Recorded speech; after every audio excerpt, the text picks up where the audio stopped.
Are we ready to jump in, Teresa? Wesley, he's not gonna make it, he's still up now. Okay. Yeah. I'll grab some waters. 1, 2, 3. This is Jay's on, so I think we've got 4. Should be enough. Hi, I'm Jake. Hi, Jake and Becky. Good night. Good to meet you. Nice to meet you. You're gonna see a lot of me, Okay. at least once a month.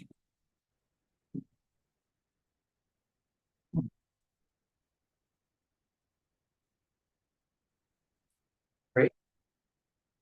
Yes.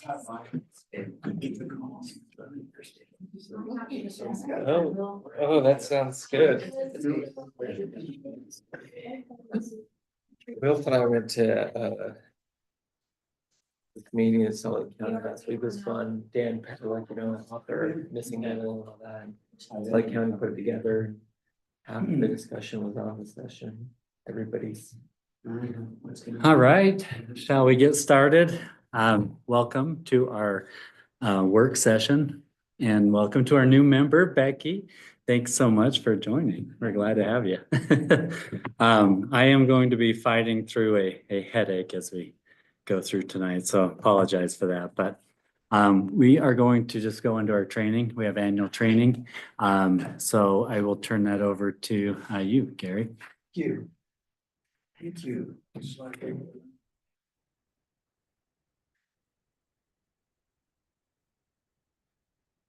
Well, how much time have I got, Teresa? Whole hour. unless Whole Jake hour? needs it. I think Jake's gonna wait till the general session. Yeah, we just have the one item. All right. All right, well, welcome to the new Mark. planning commission commissioner. We appreciate you being here. I tried to figure out a way of making legal training interesting.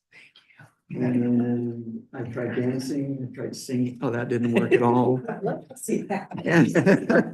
I didn't know that was on the.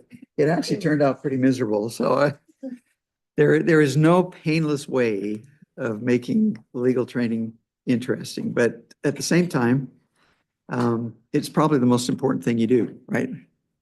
Because the only way you can stay out of trouble in government is to be trained and to be able to understand what your obligations are and what you're doing here. That's probably one of the biggest questions that new planning commissioners ask, right? Is what did I sign up for? Why, what am I doing here? First of all, did everybody get a copy of this? The ground rules? Okay.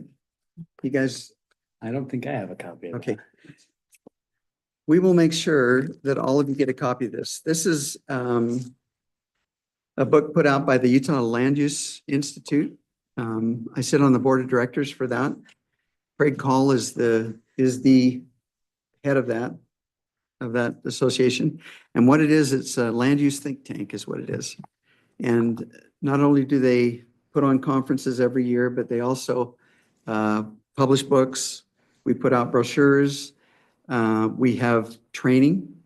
And I think last time, the county had training with the city. And that's a great way to do it. Have Wilf and Craig come out and do that training for you. You're required as a planning commission to have 4 hours of training a year. That's a lot of training, okay? But it's easy if you have somebody like Craig and Wilf come out and take the 3 hours of that or whatever they happen to take for their training. Utah Land Use Institute, if you look it up online, and what we can do is get these resources to you so that you know. But if you look it up online, they also have all of the past conferences that they've had. You don't need to watch the ones with Gary Crane on it, but there are a lot of others that you've got that are really fun to watch. Interesting stuff. Millions of hits. Yeah. It's like TikTok. It was the singing that did it, Aaron. It's definitely was.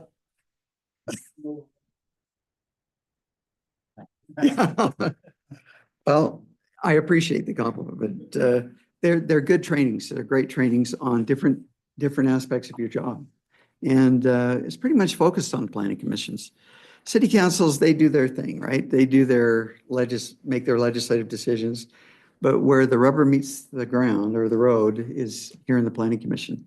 And you're the ones that actually make the decisions, that actually direct the city in one direction or another. And you give the approvals, you are the ones that handle all administrative decisions for the city relative to land use. And that's a big deal because the city council, they made the laws. Those are legislative acts.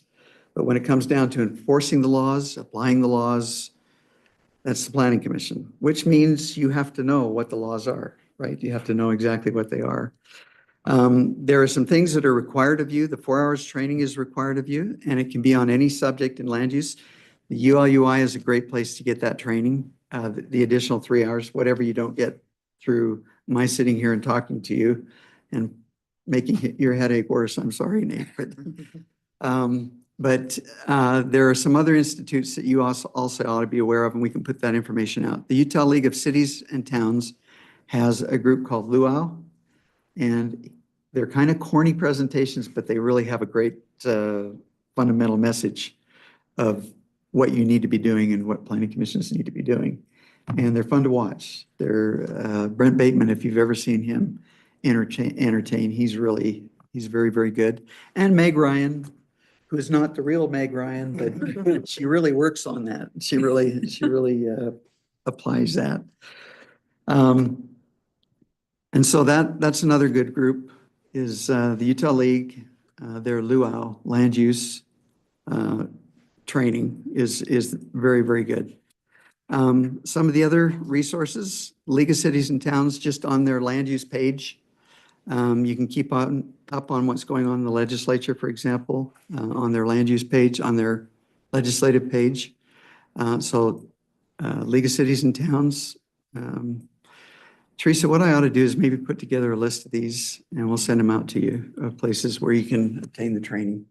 And APA, that's Jake's group. Yeah, American Planning Association.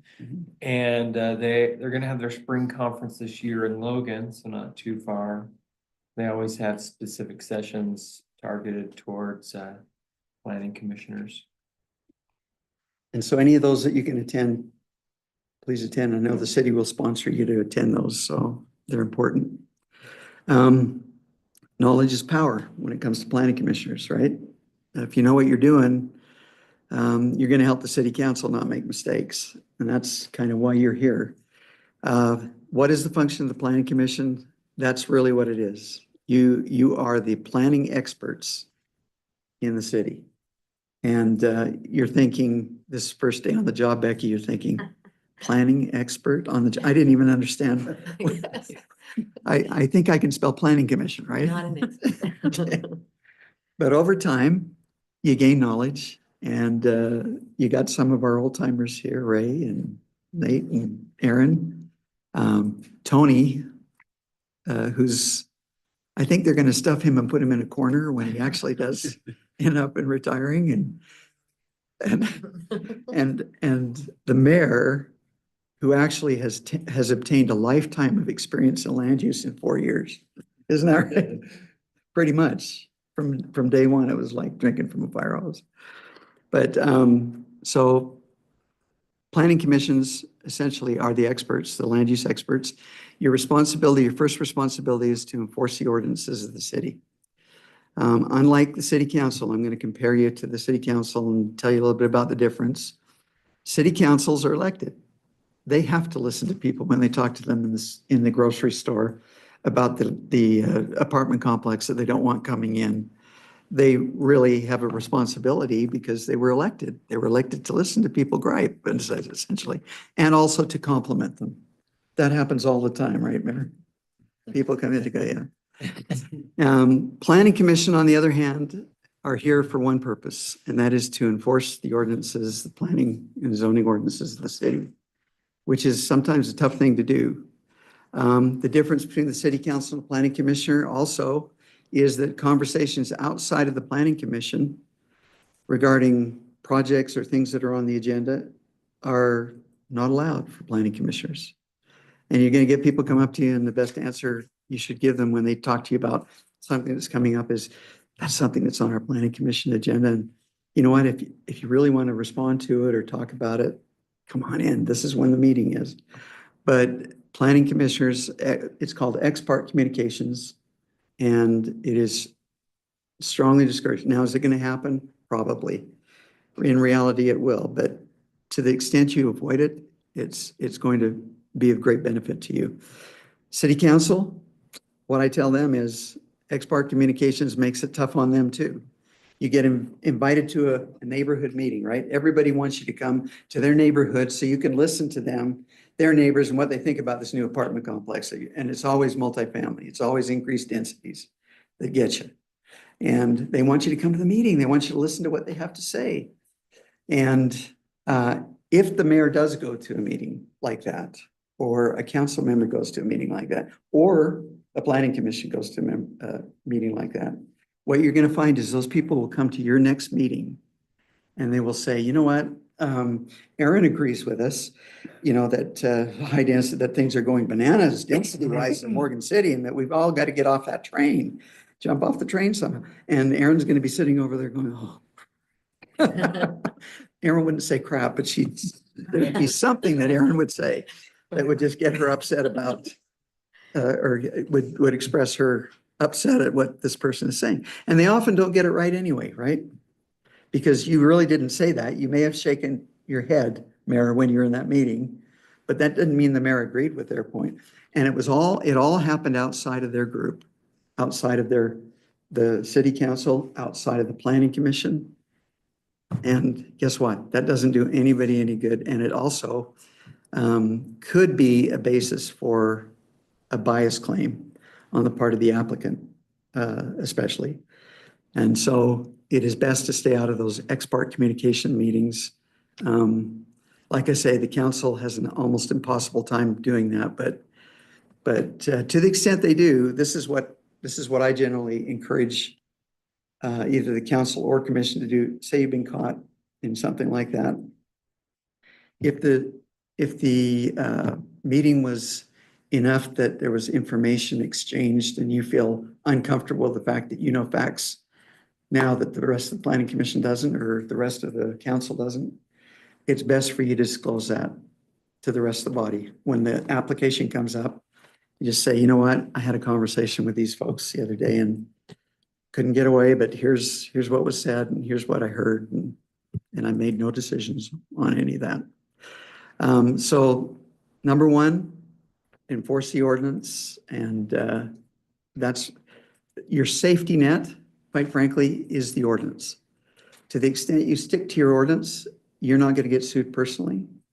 And by the way, the city will defend you if you get sued personally over a planning commission issue. And not to scare you, Becky, and Aaron and Nate and Ray, but there are people who do sue planning commission members for making incorrect decisions. Excessive exactions, imposing excessive exactions on exactions are where you require the developer to do something in exchange for his project becoming approved. And we have one situation that I talk about. It was a city council person, but the developer did not have to put in an additional street that they were required to originally. And so one of the council members said, well, you know what? Since you don't have to put in that additional street, that additional street would probably been the value of that piece of property over there and turning it into a park. Would you do that then in order to get your project approved? Anything wrong with that? My older planning commissioners, that's a problem, isn't it? When you start throwing stuff out and saying, you need to do this, you need to do that, and there's no basis for it in the ordinance, right? And if your ordinance says you can ask for it, you're in pretty safe grounds in asking for it. But if the ordinance doesn't, then you may get sued over that type of a decision. And can you get sued as a planning commissioner? Yes, I've had our planning commissioner sued before. And it's usually How many times in your career though? Probably twice. And the only thing that they prevailed on was demonstrating to the planning commission that they were really mad at them. Because they always lose. They always, just so you know, they always lose. Unless you do something really, really horrible, like, and we're gonna talk about that in a second, like take $3,000 for your swing vote on approving an application. That's a blatant thing. That's something that if you're sued for, it will be a problem. At least take Guaranteed. 3 million. Yeah, yeah, make it worth your while. Because you're gonna Cover spend a those lot of legal time fees. out of commission for a while. That's Gail's thing, a set of tires. Okay, so let's talk about a couple things first. Did everybody have the opportunity to complete the open and public meetings? If you didn't, okay. There's a whole series of trainings for municipal government. You probably noticed when you're on the website that open meetings isn't the only one. This is the only one that is absolutely required, is your open meetings training. And so let's start with that tonight. Let's talk a little bit about the open meetings. We talked a little bit about it. In the state of Utah, the basic philosophy or fundamental premise is that everything that government does, it ought to be done in the open. And guess what? You guys are government now. You weren't before you stepped into this room, but you are now. You're government. And so everything government does should be done in the light. That's the concept anyway, except for the legislature. They can do things like hold caucus meetings for the Republican caucus and make all kinds of decisions as to what they're going to do. And that's an exception to the open meetings rule, is that you can meet if you're the Republican Party meeting or members of the Republican Party, you can actually meet in private and you can actually negotiate bills and that happened all the time. We'd all be sitting here on the outside of the room saying, what did they just say? And then they'd come out and tell us what they decided and how the bills were going to look. And it was always discouraging to me that that process takes place. It's not just the Republicans, it's the Democrats. They have their caucus as well. But that's the only exception. There is no exception for you on closed meetings. Planning commissions do not have closed meetings. You're probably the only body that is not allowed to go back into a room and close the door and make a decision, not make a decision, but discuss an issue and then come back out and tell them what you decided.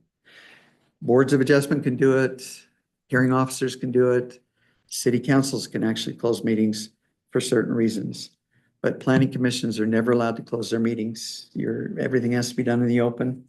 And it's because you're dealing with, we talked about it just a little earlier, that the two things that Utahns are most fervent about are their land and their water.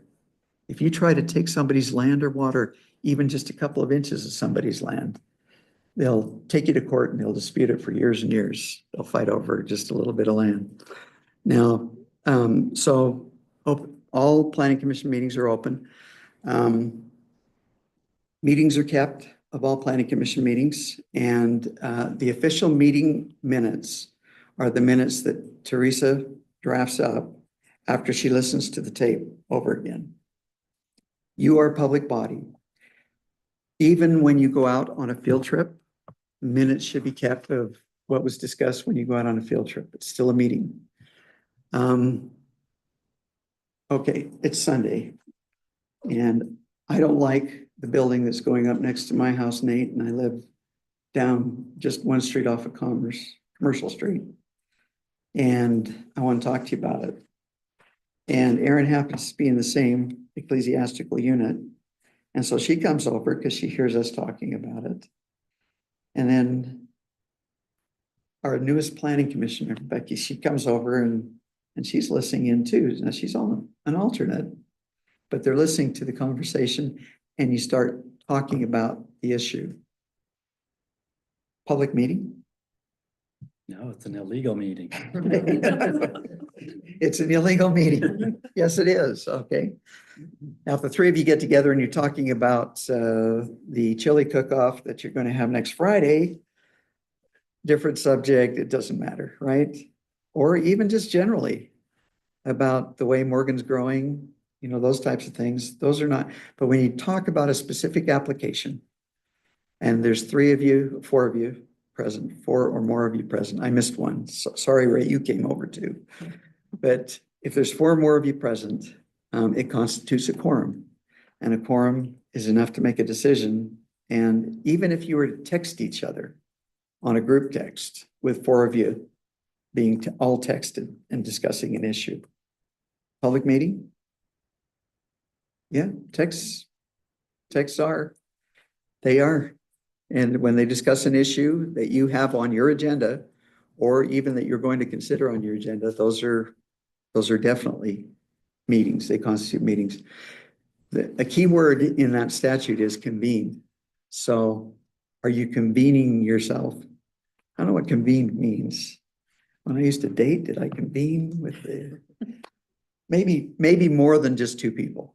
Okay, but when you convene a meeting for the purpose of discussing the business of the planning commission, it's a public meeting.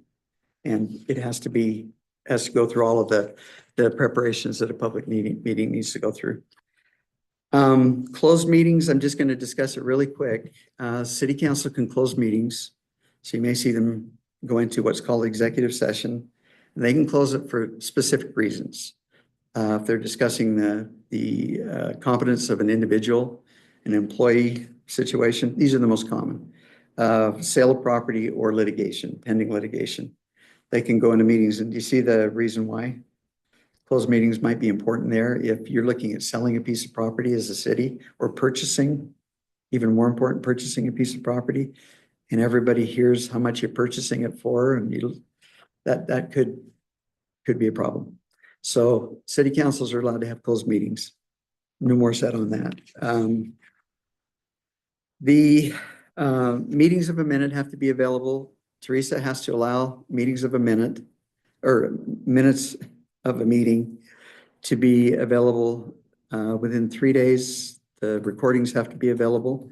And then the minutes for the meeting are generally approved at the next meeting, at the following meeting. And those become the official minutes that if we ever went to court over anything, I would look to specifically to be able to argue one way or another. And we did in the last case, in the Pheasant Run case, a lot of the things that were said in meetings became very important in litigating that case and in proceeding with the litigation on that case. There were some statements made by planning commissioners. There were some statements made by the individuals that came and were witnesses or making presentations. And those are extremely important. So those minutes that Teresa does are extremely important. Read them over, make sure they're what you said, because if they're not, someday they may be in a deposition and we may be asking you questions on them. I think those are the most important things. Let's, any questions on open meetings trying to see if there's anything else that you have from your training, from what they taught you on the pretty cut and dried mostly, right? Not as much cut. Second thing, conflicts of interest. I've got a conflicts of interest form here for you that you can either fill out tonight or take home with you. Brand new law last year, and I've got to take a look at it and see exactly what's required, but they're now requiring that these be filed online. And so on our website, there will probably end up in being a place where these things can be accessed, where your conflicts of interest can be accessed. Here's the principle. If you're being paid by somebody who's doing business with the city, you need to disclose it. If you're doing business with the city, you need to disclose it on the city, on this form. If you're actually doing business with the city, what I just said, then you also have to disclose it in the public meeting, in a planning commission meeting. So if you're say you own a partnership in the grocery store over here, and they're not before you for any type of approval or anything else, those are the types of things that you might want to put down on your conflict of interest form. because they may do business with the city at some point because they're in the city. But if you got somebody in front of you, your business partner in front of you, and they're asking for approval of a project, you have to actually indicate that in the public meeting as well as on this form. And then there's some information about one other situation where there are some remote interests that you might have, where you've got a partnership interest, and it talks about how much partnership interest you would need in order for it to be a conflict. I wouldn't worry too much about that. I just the things that are obvious are the things that I would look for. So if it's your second cousin or third cousin removed or first cousin that's applying and you, or somebody, a neighbor that lives down the street, then you're okay. If you don't have a vested financial interest. And that's the key is you have to have a pecuniary interest, which is a financial interest in whatever's going on. And if you don't have a direct or even indirect, it can be an indirect financial interest in it.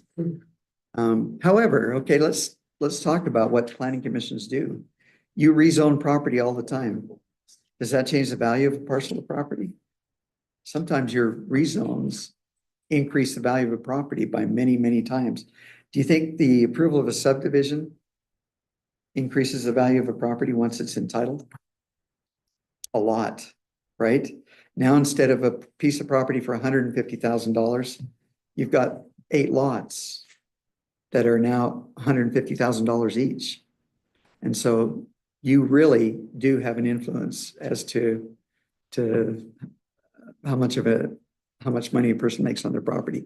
So if you have a direct, you or a family member has a direct or an indirect interest in anything that comes before you as a planning commissioner, you need to, in the state of Utah, you don't have to step down. There's no requirement that you exclude yourself from the meeting. But I have always said that if you've got a really close association with whoever's making the presentation and receiving the benefit, it's best to step down and probably even step out of the room. Because a planning commissioner that you've known for years and been on the planning commission with for years can often influence the way you vote, even though they're just sitting there and waiting for you to make your determination on their project. And so it's important that you avoid the very appearance of a conflict.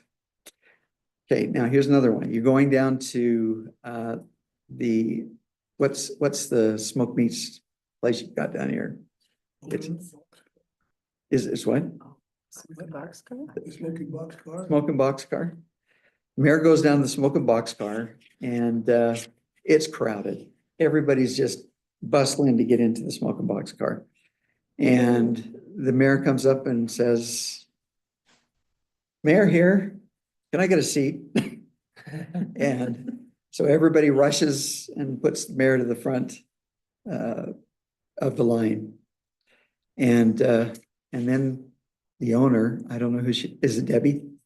Deb that owns it? Anyway, she comes over and says, "Mayor, by the way, your meal's free." Now, Deb, of course, or whoever it happens to be, happens to have a sign permit that she wants to get approved by the city. And she's thinking, maybe I'll treat the mayor well. Conflict under our conflicts of interest. We haven't talked about that one yet. Okay, yeah, it doesn't sound good to you, right? Okay. Ty, tell them about the instance that you and Ray and I had down at So There's one right there. and I'm glad this turned out well, otherwise I wouldn't let Ty tell this on a recording. I never go All right. there, but Ty talked me into it one day. All right. I should have the mayor. Yeah, so the mayor and Gary and I were at Taggart's, discussing, some projects that we had, and one of them was a development where we say, legally, like, what do we do with this? How's it gonna even function? It was just a concept at the time, and we were working through some of the legalities, and some guys walked by, and we were just finishing our meal, and the waitress comes up and says, "Your meal's been taken care of. Well, it was the people that were walking out were the exact applicants that we were talking about. They came and said hi to us and everything, like, oh, how's it going? And we have on a napkin, their development all mapped out, so we're all already a little bit like uncomfortable, like what are the odds? And then when we went to leave, then they're like, and they comped your meal, and they were pretty embarrassed when I called and I'm like, we have to pay you back. Like, we were discussing your project, and their response was, oh, we're so sorry. We just figured when we saw Ray there that we owed him because we were such naughty kids when we were in school, that now that we're grown up, we figured we had to pay him back. And so, but yeah, we went through some work to get that transaction refunded, and they had no idea, but it was just the timing and the place. They were innocent. They weren't planning on doing that. They just saw me and thought. Yeah. They wouldn't have even recognized the drawing on the napkin, I'm sure. No, they Yeah. didn't. Well, no, it wasn't up for decision. It wasn't an application on file. It was just one that we had gone through concept, on our development meeting, and it had some definite legal challenges, and part of it was, I think part of it was who's gonna own a road? Like, do we own it? Do they own it? Do we license it to them? Or, so it was just normal stuff, but we needed direction from Gary because we had no idea what the options even were, so. Great example. And we pay Gary in food, Yeah. so that's why we're at Taggart's, if you're wondering why it was excessive. If I know He they were works for paying, I would meals. have ordered something much larger, so just so you know. Tony? You know, one of my favorite words is optics. Mhm. How does it look? Years ago, there was a subdivision that was being discussed. And so to Gary's point, if you approve a subdivision, if a subdivision gets approved, who does that really benefit? Well, it benefits the developer. How about the real estate agents? Does that benefit real estate agents? Because now they have something to sell. So I get a call out of the blue from a gentleman that's a real estate agent. He wants to take me to lunch. Innocent enough, but no, I mean, to me, it was, how would that look? This gentleman would never take me to lunch normally or under any other circumstances. I know exactly why he wants to take me to lunch, and I politely declined. So it's just, I think all of you know probably well enough, but does it feel right or does it not feel right? That's kind of your guiding light. So, yeah, Can't tell you how many times over the years, Tony, and Ray, and Hare have called and asked about situations where people take them to jazz games, to dinners, to all get different kinds of things. And they've always had the feeling that this isn't correct. And so if you ever wonder, give me a call. I'm glad to tell you. But the interesting thing is you usually know, right? I mean, there's something about it that you just know doesn't feel right to you. And that's when you just need to take the steps to say no. Yeah, and of course, planning commissioner, you can't do any of that. Mhm. But as elected official, you could have that discussion on the phone, be like, hey, what are you thinking? And just let them speak their mind, or invite them to the council even better. Or if you are meeting up, you could just pay for yourself, right? Mhm. Because if maybe you've been friends for a long time and you want to continue that relationship, you're like, let's talk hunting and fishing, Mhm. and then just pay for yourself.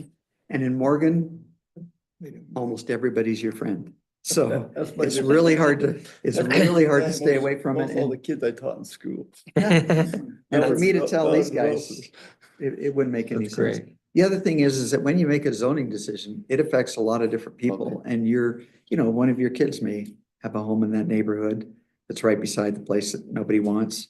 You know, does that mean you have to exclude yourself from those conversations? If you did, we would never be able to make a planning decision. Seriously, in a city the size of Morgan, you know everybody.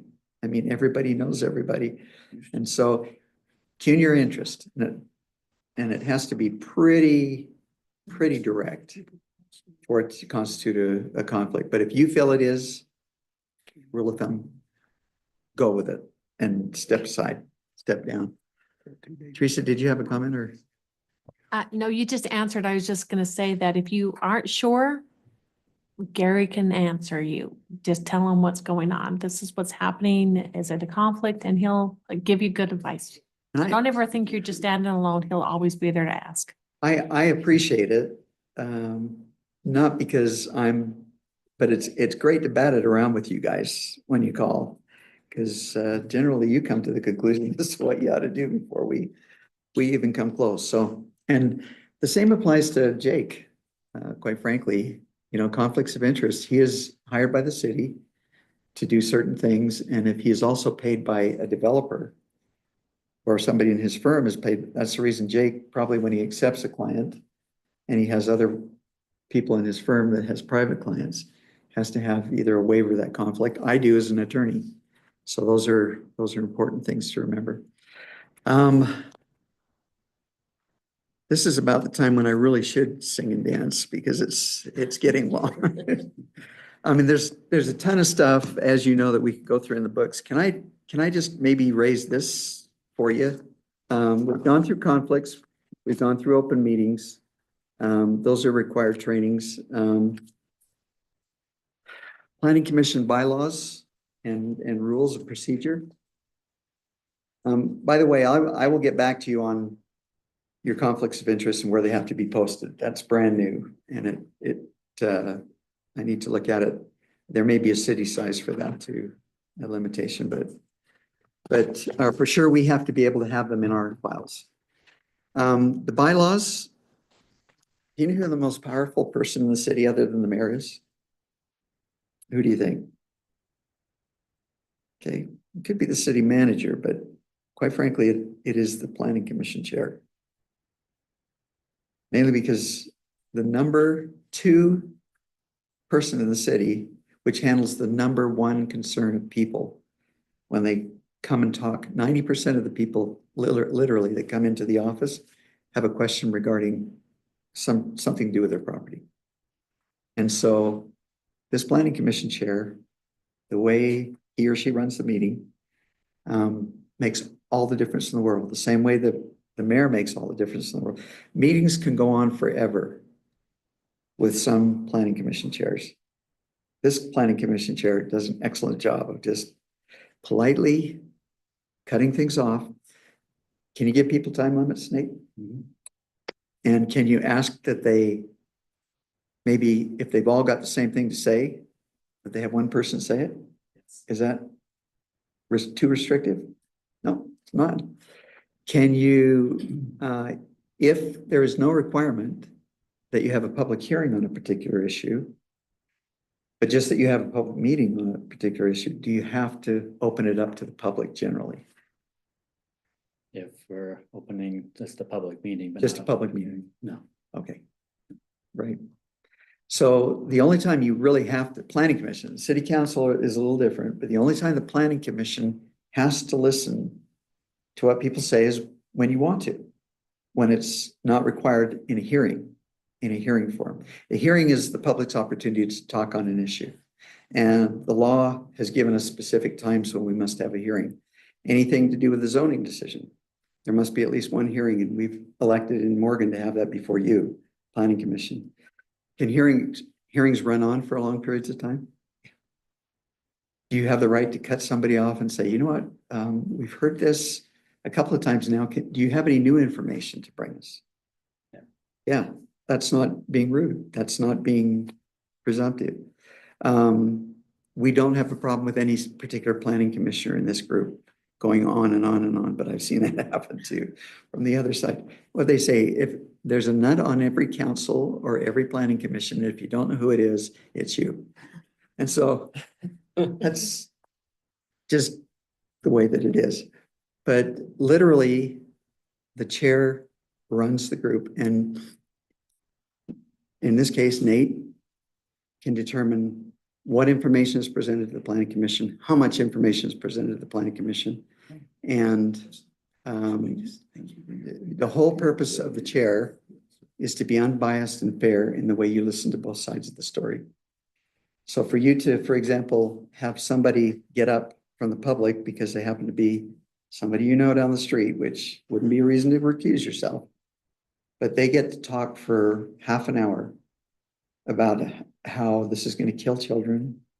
These roads are going to make traffic unbearable. We don't have enough water. The schools are full. They go on and on and on. Okay. And these are all things that we could almost write the script, right? Erin's smiling over there. She could write them down exactly what it is. They go on and on and on. Do you have a right to indicate what is relevant and what is not relevant as a planning commission chair? So that's a different question than the one I asked you. I would think so, yeah. Okay. Because one thing, for example, schools. If somebody wants to talk about how full the schools are and how we can't put another child in the schools, is that an issue that the planning commission has any control over at all, or the city? No, No, no, not at all. not at all. Is it a valid reason for recommending denial of the city council of a change of zoning to a higher density? No. Never. Okay, never. So Nate, would it be appropriate for you? And there's very few things like that are absolutely not within our control. In some cities, electricity is in our control. For example, if they're Rocky Mountain power cities. In Morgan, it is. If we have a shortage of electricity, the engineer will tell us that, and we'll be able to deal with it. Your planning commission deals with that issue. But schools are no, because they're run by a totally different part of government, and we can't turn down a housing project because it happens to be filling the schools up. Okay. There are very few instances like that. So planning commission chair, incredibly important. Everything should go through the chair, and I apologize to you for all the times that maybe I've said things that haven't gone through the chair, because we all forget. But for us to go through the mayor or the chair, it's not just respectful, but it also keeps control of the meeting. So it should be as simple as this: Mr. Chair, and Mr. Chair gives the nod, and then you present what you're going to present. That all the years that you were Mayor Little, and all the years that you have been mayor, that literally keeps your control of the meeting. And if you ever lose control, you'll know, because all of a sudden the minutes will start ticking by, and you'll go, this meeting's going on really, really long.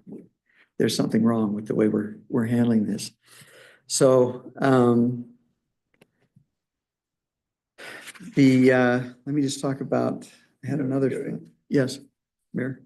Tony just mentioned, I agree with, in a public hearing, when somebody asks questions, you have to answer their questions. No. No, you can merely say, we'll take that under advisement and staff will work that and get back to you. You don't have to answer questions that the public brings up. And certainly you don't want to do a dialogue. No. That's when it goes downhill fast, where Discussion back and forth. yeah, you don't want a dialogue. It's, they present their statement, and if we choose to respond, Gary and I will just typically write down their questions, and then you can call on us, or planning commission, or Teresa or others can But respond you don't- at a concise moment, but definitely not a dialogue. That's when it gets out of control. Absolutely. You don't have to answer the questions. You can if you want. That's your choice, but you don't have to. Or you can ask Gary to answer it if you so choose. The safe answer is, I appreciate your information. Thanks for your thoughts. Staff will look into that. We'll get back to you. Yeah, dialogue's probably the worst thing you can get involved in, especially between a planning commissioner and that's where the chair becomes very, very important, or the mayor becomes very important, is to stop that. And and slow that down to nothing. And if you have a room full of people who are angry at you, it's really tough to keep things under control. But one of the best things that I have found that you can do is if you have a group of people that are angry, continue the public hearing, or not the public hearing, but continue the meeting until the next. What I generally encourage you to do is to close the public hearing, which brings it back to the planning commission. That then becomes your discussion. The public no longer has input. They've given all of their input. They spent 2 hours telling you about how much they hate this project. And so then you bring it back to the planning commission. And if the meeting is particularly gnarly, you continue the meeting to your next regular meeting. And what that does, it's amazing. It calms everything down. Most of the people who are really upset about it come back the second time and they don't have red faces and they're not yelling and they're not, things tend to be reasonable. Plus it gives the planning commission the opportunity to think about it. So just a thought. Give me the nod, Nate, I'll make the motion. There you go. You gotta have a plan. You have a plan out there. Give me the nod, I'll take care of it. But that doesn't, it's not rude, but emotions sometimes govern what you hear. Use logic that there've been a lot of points brought out this evening. Some things are new, we need to take a little advisement. I move we table this motion, so the next meeting, so we have time to think about and dialogue the thoughts that are presented. Thank you. Gary, and what about the applicant?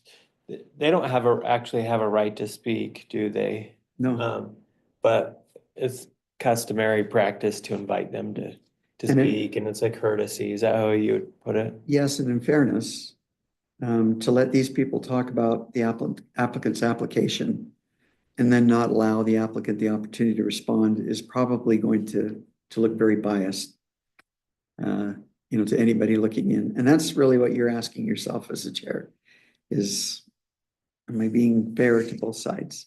But no, I mean, the applicant doesn't have an absolute right to talk any more than the public does in most of those situations. The other thing you do, if you have a heated meeting, is you let the people know beforehand that they have, whatever, 3 or 5 minutes.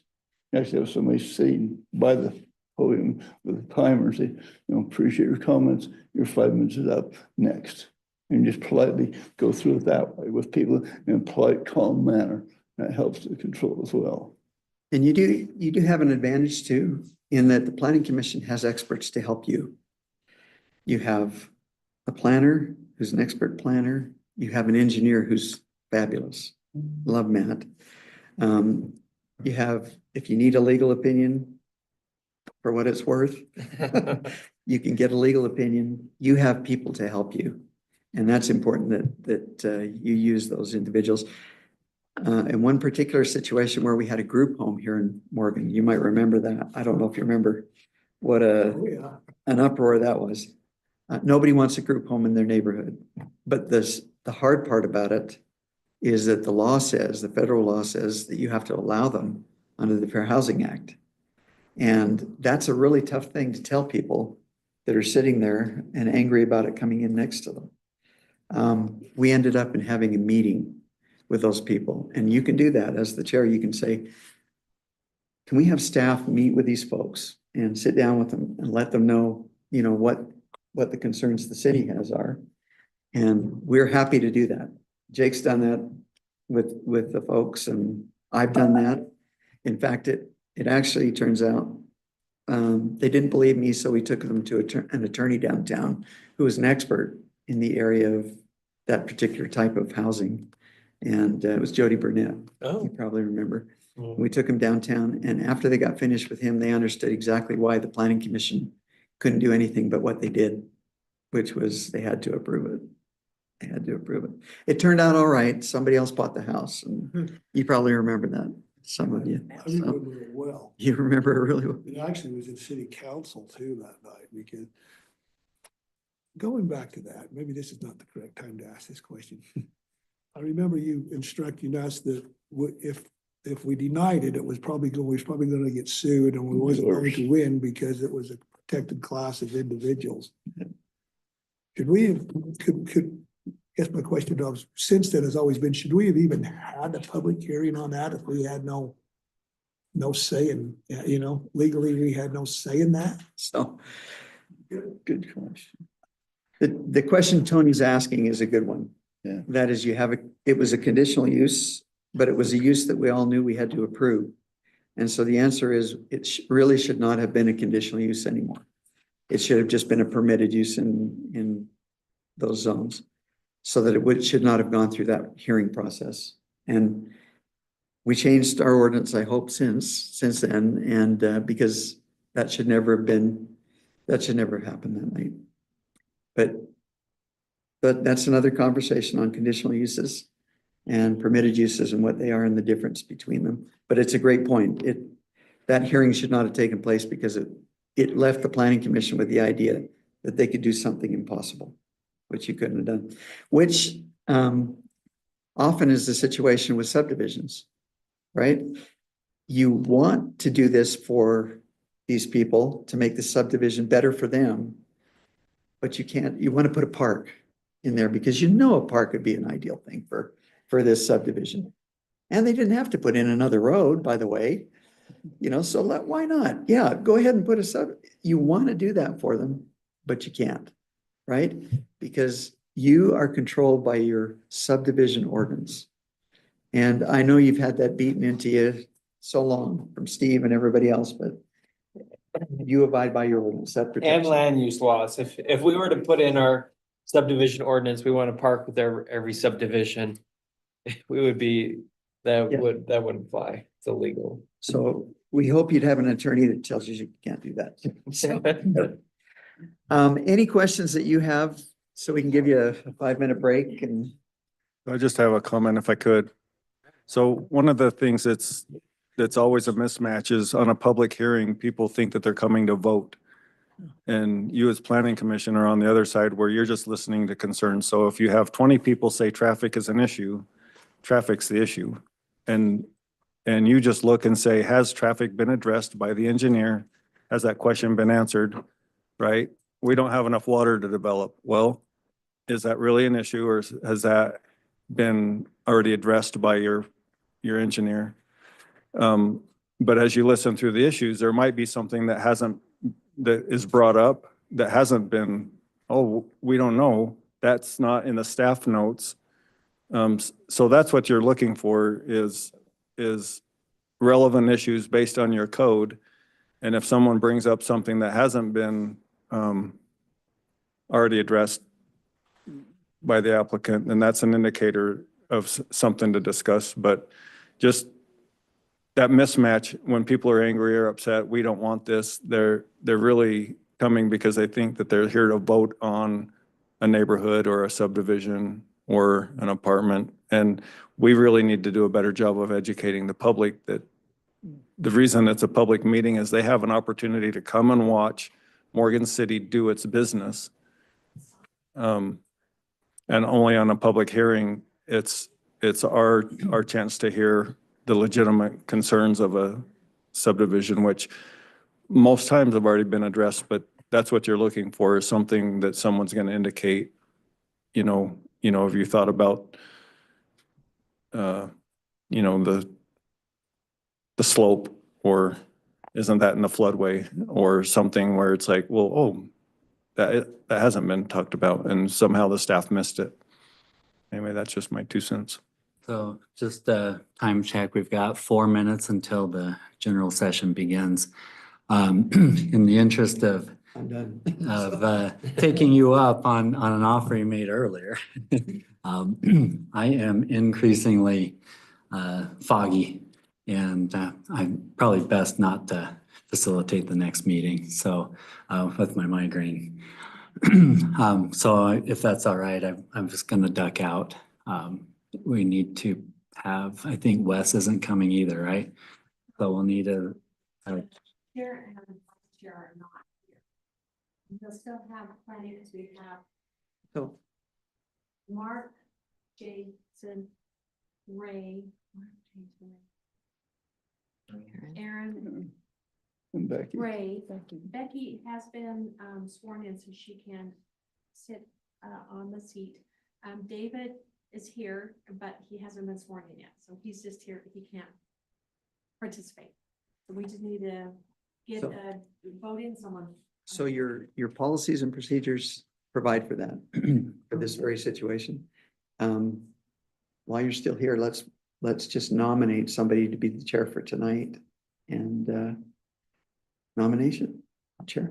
Just real quick, Mayor. Chair, is it okay if we swear David in after this meeting? I think that's great if she's still here. I don't know if she's here.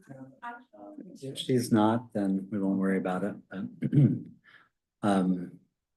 I would nominate Ray. Second? We need a second on a nomination? Yeah. I second. You're Do you accept the nomination, Ray? Yeah. Any other nominations? And just to be clear, that was a nomination for Ray as temporary chair for the purposes of tonight. Yeah. Come on. Okay, well, let's vote on it then. All in favor? And Jay and Mark, I see you as well. Okay. You will take over tonight. Thank you, Ray. Appreciate it.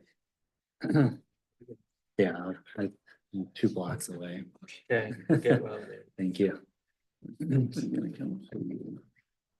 Ray for president. Yeah, let's go ahead and close the work session.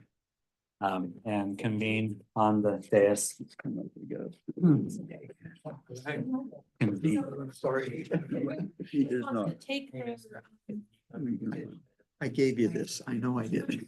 If you hadn't told me you had it before, I'd be really serious. Hell, you're talking to me, making eye contact. Here you're Yeah. No, I know, I know exactly what you're talking about, so good thing. Hey Teresa, this is Mark. Can you hear me? Four, so we did need 4. So we're okay. Wait, so, So wanting to sit and listen. okay. Good, good. Okay.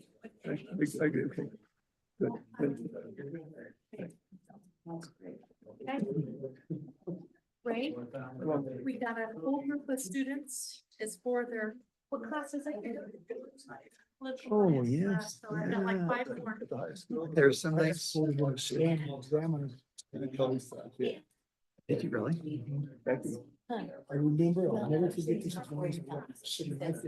Now you're coming back. I can't You just forget. don't miss it. Yeah. Bring the snakes. Let's say you've got those two. So I'm just gonna watch tonight. That's not- If she feels comfortable. Jesus. Oh, no, okay, I can see that. Okay. No, I'm really, I will observe tonight. Okay, I'm going to put another row. It wasn't you. Jody. And she's not making sense. You don't tell you they don't have to do anything, right? You'll go. But no. Was it a she that did? I could think so. Oh. I'll never forget that. And that's when I thought to myself. This isn't Gary. Hey Teresa, this is Mark. Can you hear me? See, it didn't used to be that way. I can. And Hello? it's just Do you just? Hey, Ray. Ray, left them as a conditional use, not realizing that you have to have a public hearing with a conditional use. And that's how we got caught. We got caught in the middle of it. And we've never had one before. That was, you guys did so good. Didn't you go with us down to,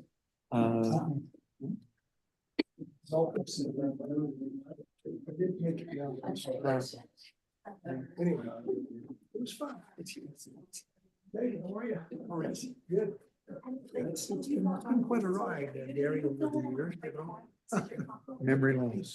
Literally, memory I've had a lane. few, I've had a few thoughts. Yes, you have. But you know what? I appreciate it. Every time you had a conflict, I get a phone call.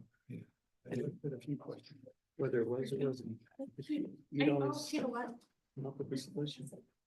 That was the thing I appreciated most.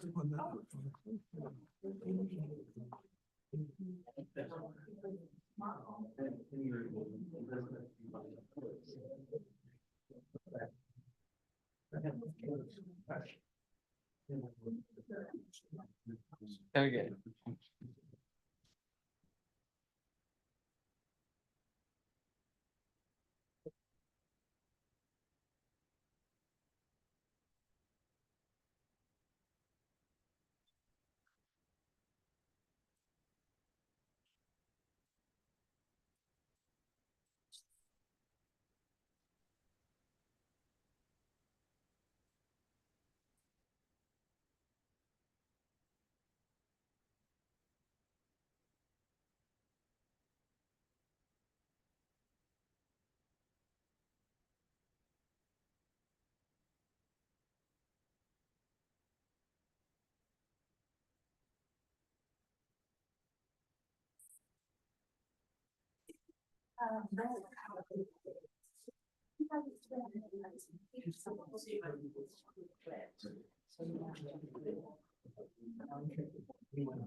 Oh, I figured you had to be posted. You, they heard you were very entertaining. Next.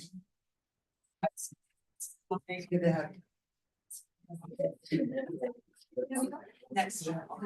we need to do, I think, is just do a little. Even if we did like a 15-minute thing on the issues. Yeah, I like that. Just right down to the line. Because this is just basic, this is what you have to do every year anyway. Yeah, But don't you think that would be good? yeah, I like You know, just that. do a one page, well, they've got everything they need, literally, Yeah, but. to You discuss ready, Teresa? Are you ready? yeah, no, I like that. your- I'd like to also do a little bit of like just good planning, like, you know, planning 101 kind of Oh, yeah. things You that ready? they should know.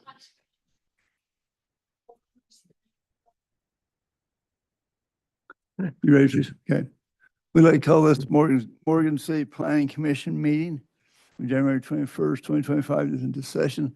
We've had the work session, now this is a general session. I'd like to welcome everybody that's here in the room this evening, as well as those that may be on Zoom with us. We have some special guests tonight. Most of them are smiling, a couple aren't yet. Now, welcome. Would you like to introduce yourself? I'd like to hear who you are. Start right here. I'm Red Barker. Okay. I'm Bruce Wheeler. Part of my list. Bodie Miller.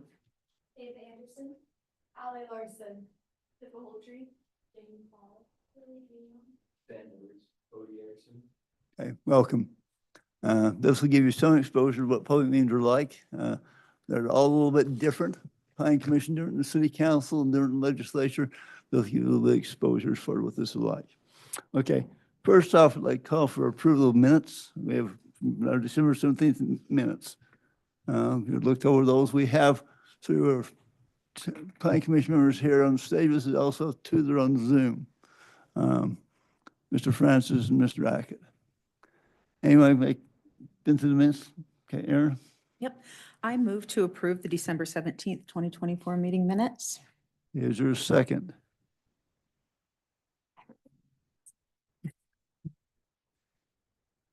Mr. Francis or Jason? Do you care to second that? Okay. Mr. Francis seconds that motion by way of Zoom. And then moved and second that we approve the minutes for December 17th, 2024. All's in favor, please raise your hand. Okay, thank you, appreciate that. Minutes are stand approved. Okay, we have one item this evening. That item is a public hearing dealing with some changes to Title 10, Section 10-4, 10.4, 10.16 of our mixed-use residential setbacks, heights, et cetera, for the general commercial zoning designation. That's on the agenda for this evening. So it's a public hearing. So with that, I'd like to ask one of the council members to make a motion to open the public hearing. I move to open the public hearing. Is there a second? Okay, Mr. Francis, second that. Okay, the motion made, moved and seconded to open public hearing. All in favor, raise your hand. Okay, pass unanimously. All right, to start this off with, Jake, we turn time over to you to discuss that. Jake will give us a preliminary discussion with us, and then it's open for public. You students, if you want, could respond to it tonight. If you have questions, you could do so. You're not required to. Okay, Jake, please introduce. Thank you, Chair. Good evening. It's great to be with everyone tonight. So what we're proposing are some changes to our land use ordinance, to our zoning, proposing some tweaks. I'm going to give a little bit of background here. So this is part of our central commercial zone, and then also a few other supporting items.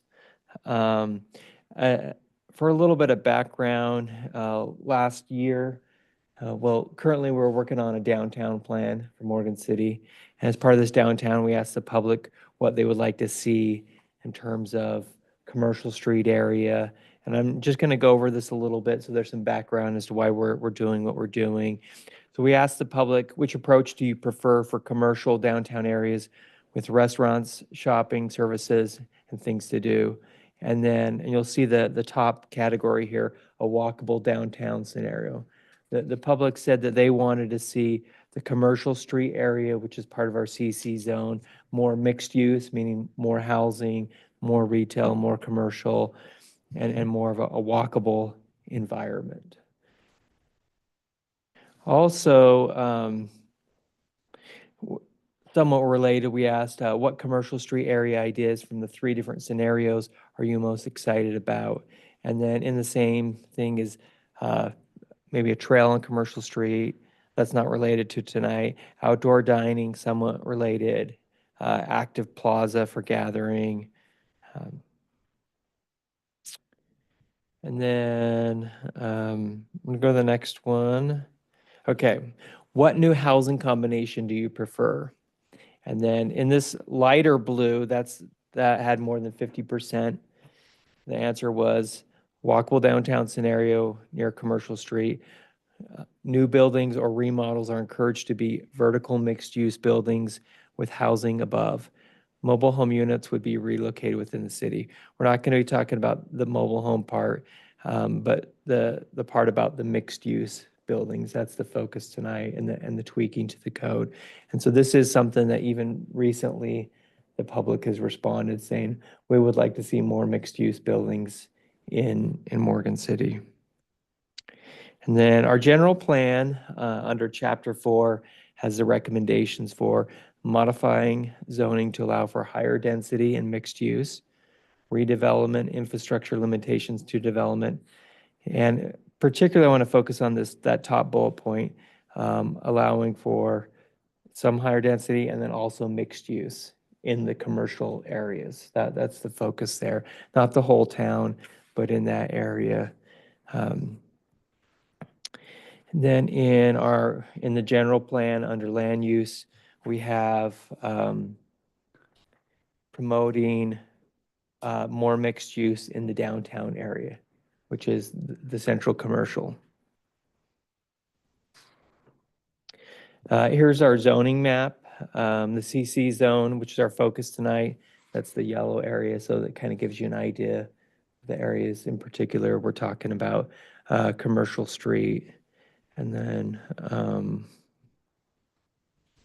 125 east. Any questions before I proceed?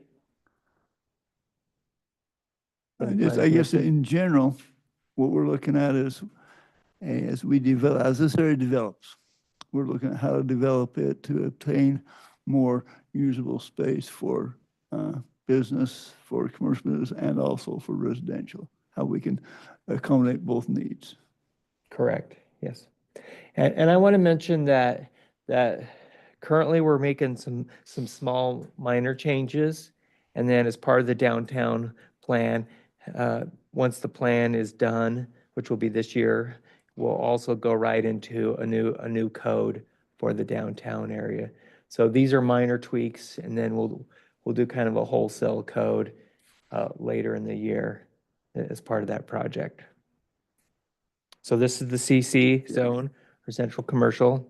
Now, I just want to kind of run through a few pictures, type of projects we're talking about. Here's an example from Bountiful Main Street. On the upper two floors are residential. They're accessed from behind is how the renters or owners get to the units. And then you'll see on the ground floor, the commercial restaurants, retail, office, all that kind. And this project's been around almost 10 years, very successful. Here's one from Ketchum, Idaho. Also the same idea, mixed use, residential above, and then commercial. And in this case, I haven't been in this building, just took the picture from the outside, but it could be commercial on the second floor as well, and then residential on the third floor. So it's not always exactly residential above. It could be 2 levels of commercial, but typically it actually is that way. Here's also another example from Ketchum, Idaho. This one has a step back, and we're going to be talking about that. It's a new definition we're adding here. We're going up to the 3rd or 4th floor, it steps back. And the benefit of that is when you're on the street or you're by the building, it doesn't seem so tall because you don't feel that straight vertical line. It's stepping back.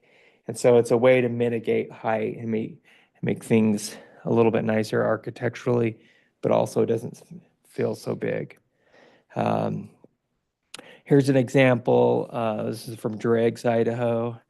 You'll see again the mixed use, residential up above, changing, architecture.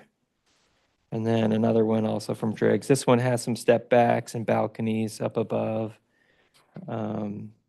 Also, I just want to, in the potential code changes, I added the option for the Planning Commission to approve metal. There's kind of this idea that all metal is bad. This is metal right here on this building, and I think it looks pretty nice with the brick. And so I added the term the architectural metal could be approved by the Planning Commission. There's the metal shed from 30 years ago, which we don't want. And then there's architectural metal that's being used a lot by builders and developers and architects today. So that's kind of the background. Now, if you're ready, I'll run through some of the proposed changes. Okay, so first thing, looking at this, I realized we were missing two definitions that people might ask about. The first one is a building step back. A building step back is an architectural and urban planning design feature where upper floors of a building are set back further from the property line or the facade of the lower floors. This creates a tiered or stepped appearance as the building rises in height. The next definition is a mixed-use building is a development that integrates multiple complementary uses within a single structure, typically combining residential, and then above main floor, commercial, and sometimes office or institutional spaces.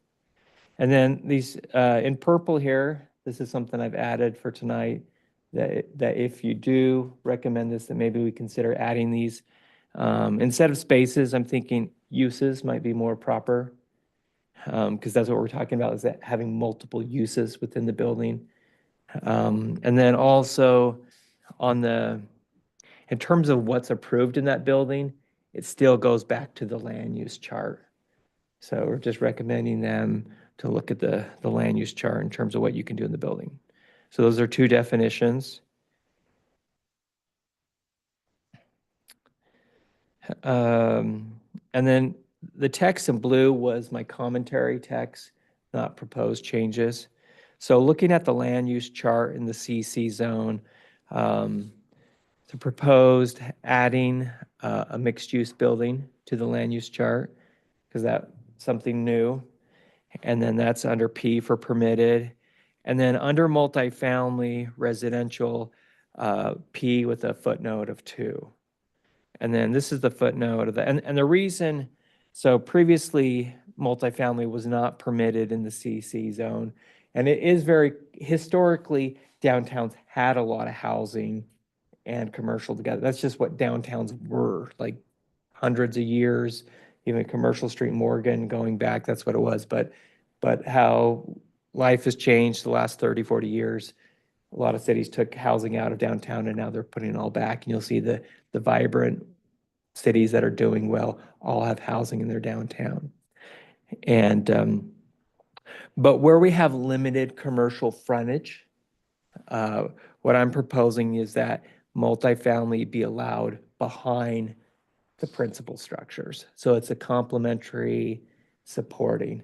So that's where this footnote comes in the central commercial CC zone, multiple family residential shall be permitted only when located behind other commercial buildings which are fronting public streets. So that protects the commercial and keeps the frontage being commercial, which we need that because we just don't have a lot of commercial frontage in particular.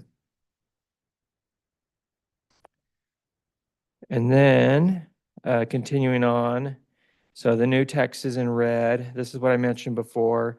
Our code says a metal finish surface is not allowed in commercial zoning districts.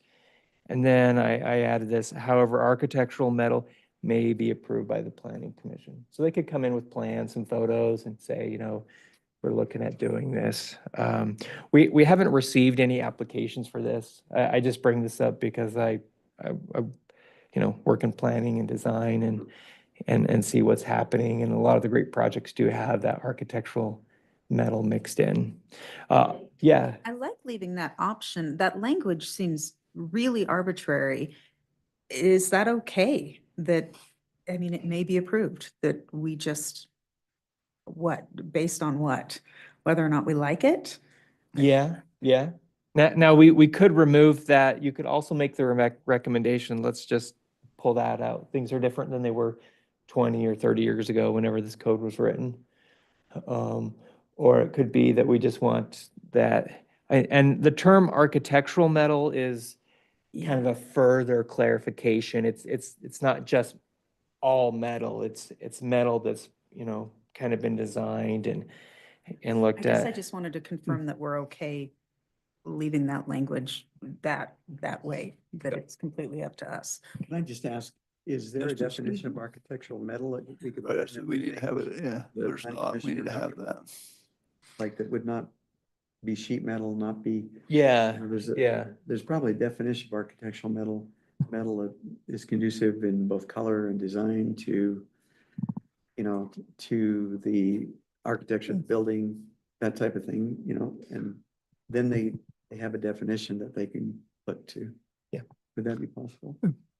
I would rather have a definition on architectural metal.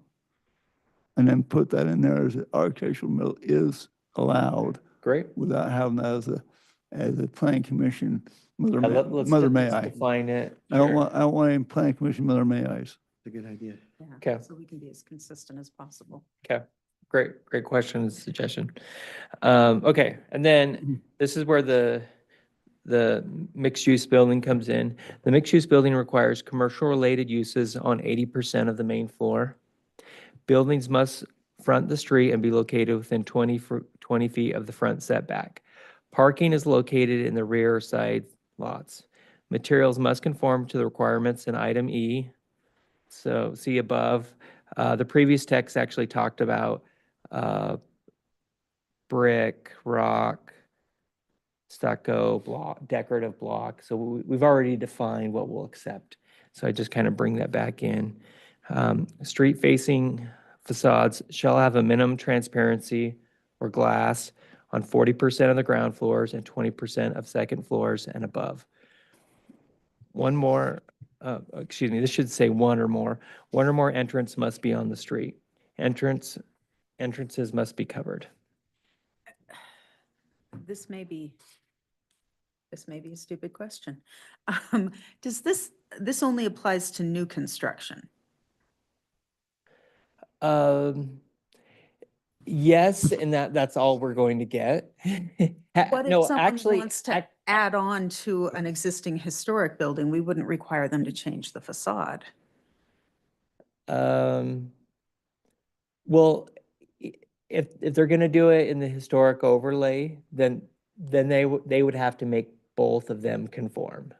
There would have to be a marrying of that they would have to work. So that would then impose another set of requirements. This would be for things in the commercial zone that are not within the historic overlay.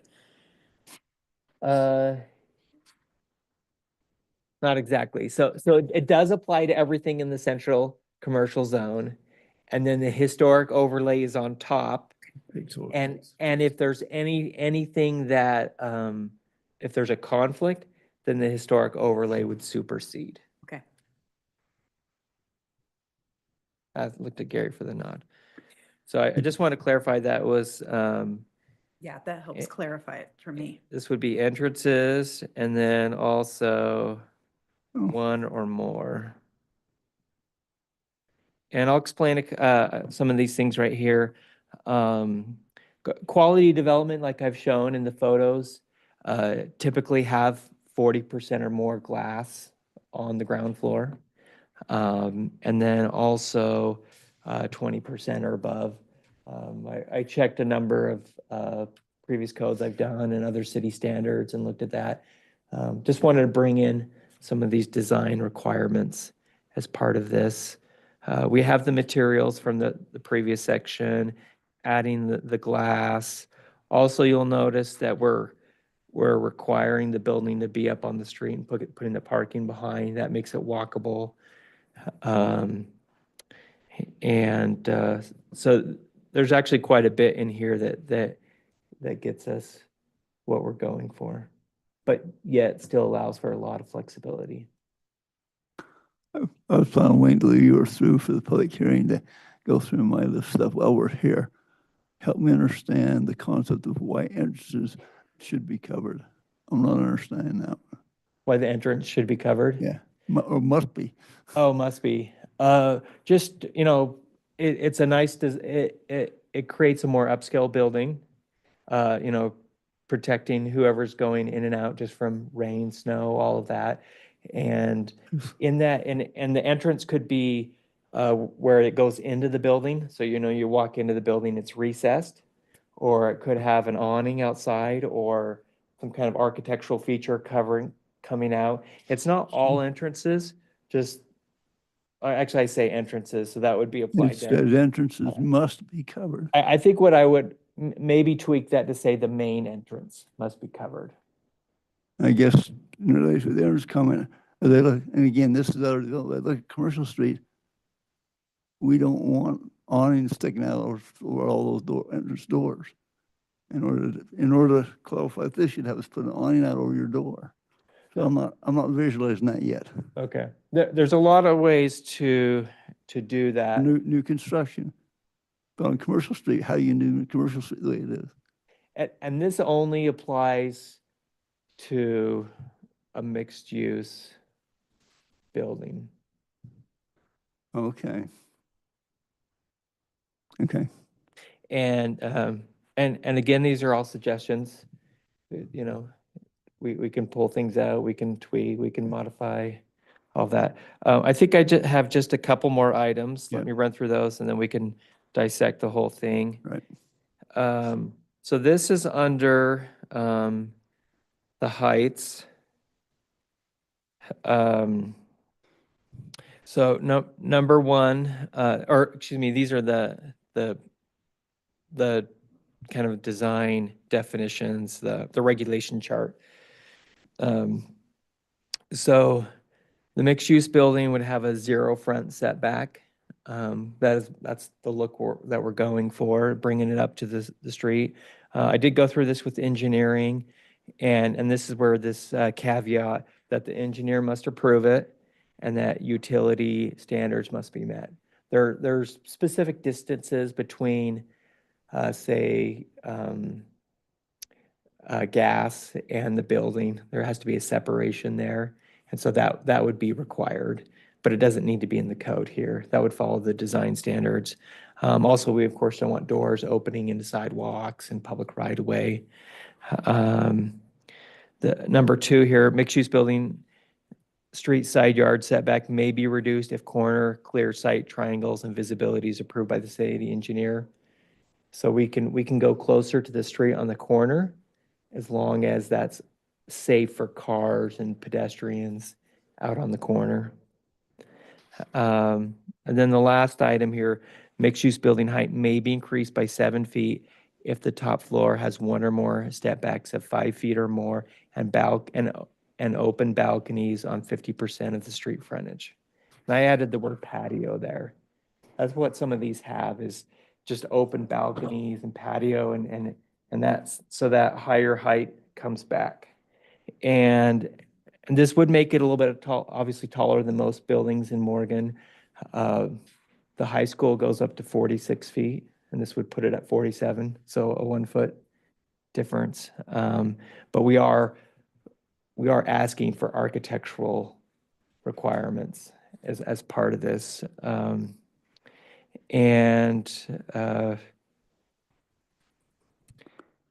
then one more item. That's on 47 feet with that additional 7 feet that they've earned with the setback?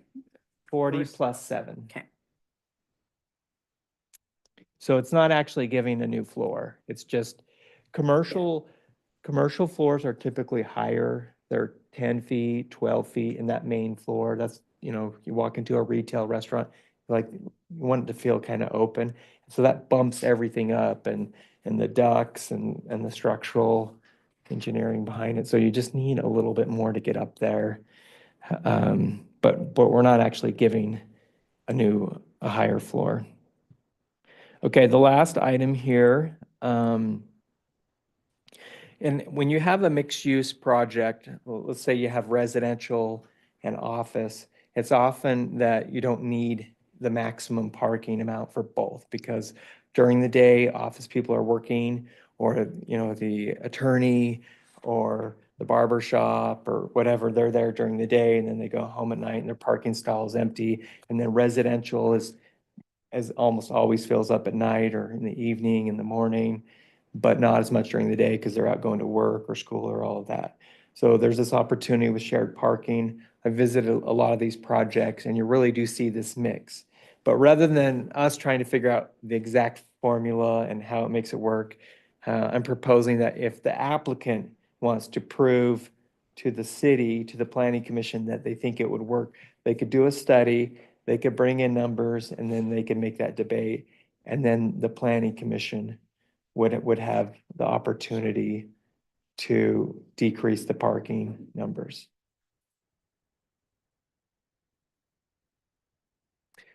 Started talking about parking and you guys bail, huh? Yeah, parking at the high school is a premium. Apparently so. Peter County, So this was the last item there on, except for one more. well, it's related parking, but yes, you're right. And then the last parking item is that guest parking may include street parking right in front. I mean, it is parking, it's used during the daytime, commercial uses. And then I added here a comment that the stalls should be painted, so that if the applicant is going to use it as part of their guest parking for customers and visitors, then it's painted. I'm not sure how that coincides up. Earlier in the document, you said all parking had to be behind the building. So I'm not sure how those two work together. Well, that's off-street parking. Yeah, We just need to add that term, off-street parking lots, where this is street parking. okay, so we need to add some more terminology of that first. Yeah, I think just that one word off-street would actually, Okay. would cover that. So those are, I went through the whole code, talked with staff, we've met on this. And then, and we debated, okay, how could we tweak the ordinance to allow this to happen? And these are the changes that would help us get quality projects, yet not have to do an overhaul, which takes a lot longer. Okay. Is there any input from the public at all? Students, care to comment? Okay. Teresa, anybody log in or sign in from? And no, we didn't have any requests. Okay, all right. Mark has a hand. Yeah, I have, can you hear me? Yeah. I have a Well, question. Mark, Does what I want to do is I want to close the public hearing and then allow us to discuss it. If you have a discussion on this item, I'd love to hear from you. Let's close the public hearing first, and then as a commission, we can discuss it. Is that okay, Mark? Yeah, I had a question. Does the Morgan City ordinance allow under the parking underneath the building? Good question. Want me to answer that? Sure. I would say it does not prohibit it, so therefore it would be allowed. You're talking Okay. about tuck under parking and in a way that's not a lot different than a garage. So it's not prohibited and therefore it is allowed. Okay. Now there's podium where the building's on top of a structure, tuck under parking where it just goes right underneath. Okay. With that, Mr. Chair, I think my comment would be related to public comment because Okay. I'm not part of the. go ahead. Oh, sorry. Introduce yourself and all that stuff. Hi, Ray, I'm Steve. So I'm just wondering, like, if you have parking and say you have parking there for when the business is open and then they leave. I'm a resident, live upstairs. I have the flu, so I'm in my parking stall now for 3 days. It's actually a business parking. Have you ever run into problems with that? Go ahead and answer. Yeah, I've got a lot of dialogue on that since we get that back to ours. Want me to go ahead and answer Go ahead that? and answer that. I'm going to dialogue that pretty heavy in a minute. Sure, okay. Well, in a scenario where you have quite a bit of parking and you have designated parking, so you may have like one stall designated per residential unit. If it's a townhome or maybe apartment, you'll have some that are designated residential only. And then you'll have other parking stalls which are more flexible. And the more you have, the size of the project, the more flexibility there is. There's just rarely, almost never is, and everybody from all uses there, meaning all residential and all. There's a particular project in Salt Lake that I've been to a number of times that the main floor is all office. They're small businesses, they're nonprofits, they're organizations. And then 2 or 3 stories above is residential. And I've been in there a few times and there's always just a few stalls open. I mean, it's just kind of magic how that works where, you know, people have places to go, things to do, and that during the day they're there. And then at night, the office will clear out because nobody's going to be there past 7 because these are all nonprofits, office, design companies, things like that. So when you get a little bit of a massing, then there's flexibility. And there is also, you know, there's street parking, which can help out. Obviously during the winter with snow plows and city ordinances, that doesn't work. So somebody would have to find a place to go. But I think a good way to think about it is it better to have a housing problem or is it better to have a parking problem? And so that's where I think you really think about, you know, what's more important, housing, making the most of land. Parking doesn't generate money for the city. doesn't generate money for businesses, you know, for anybody. It's a supporting use. And so that's where tweaking it, and actually a lot of, it's already coming out. There's going to be a lot of legislation pushing back on parking because they're finding more affordable housing comes with less parking restrictions. And so that's where just allowing some flexibility, allowing the free market to kind of look at it and look at how they can solve solutions on it. A really long answer, and I apologize. It's fine. Mr. Chair, can I give a scenario Please do. that seems to be somewhat of a problem with our experience on one development where the streets are narrow, the parking's very limited, the driveways are 10 feet, your truck's 20 feet.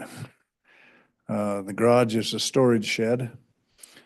And you're a family of 6 and you have 4 driving. Now in these types of developments where you have commercial on the main and then apartments above, do they limit that to, you can just have 1 car, 2 cars per apartment? I know there's this crazy statistic that comes out that says 1.5, which I understand that goes to the person that's 1 car, and then the next one has 2, that makes 3. So, and then when it's residential, do people not come as guests to visit?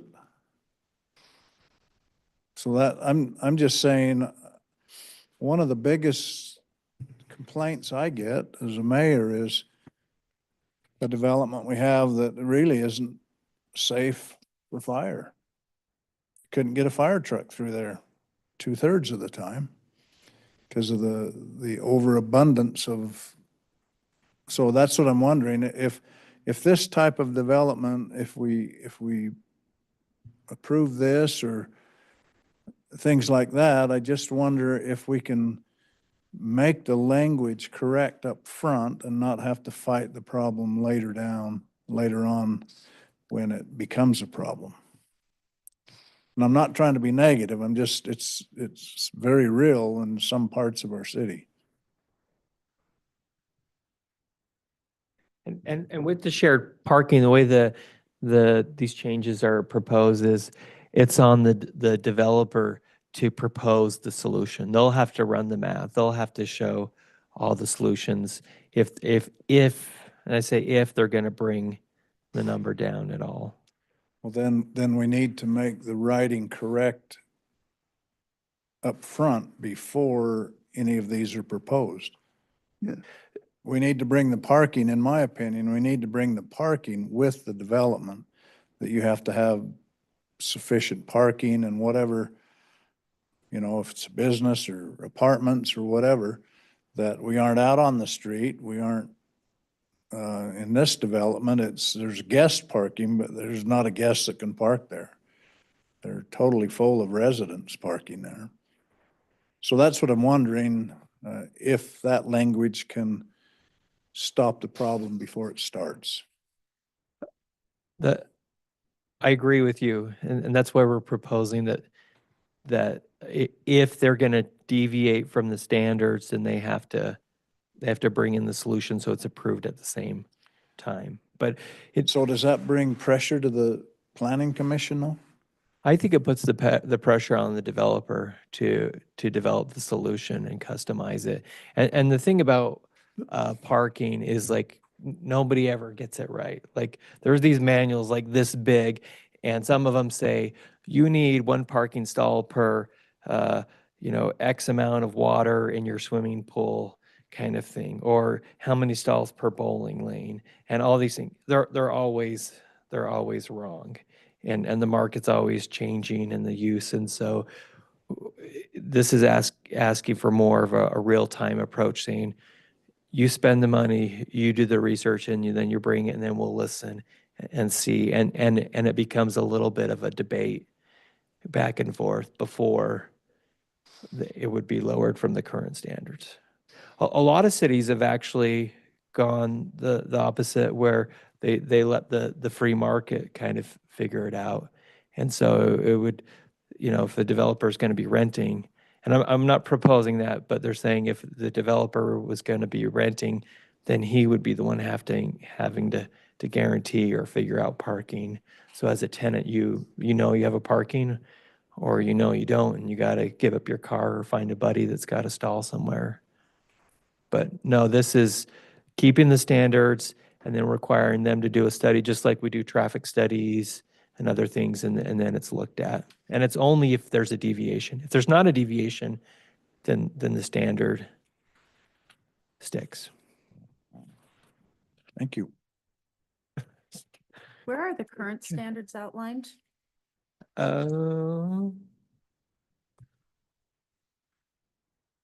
Okay, it's right here under 10, 30.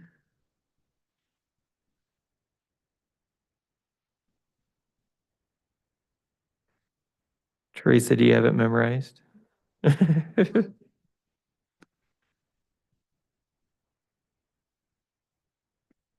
Oh, right here.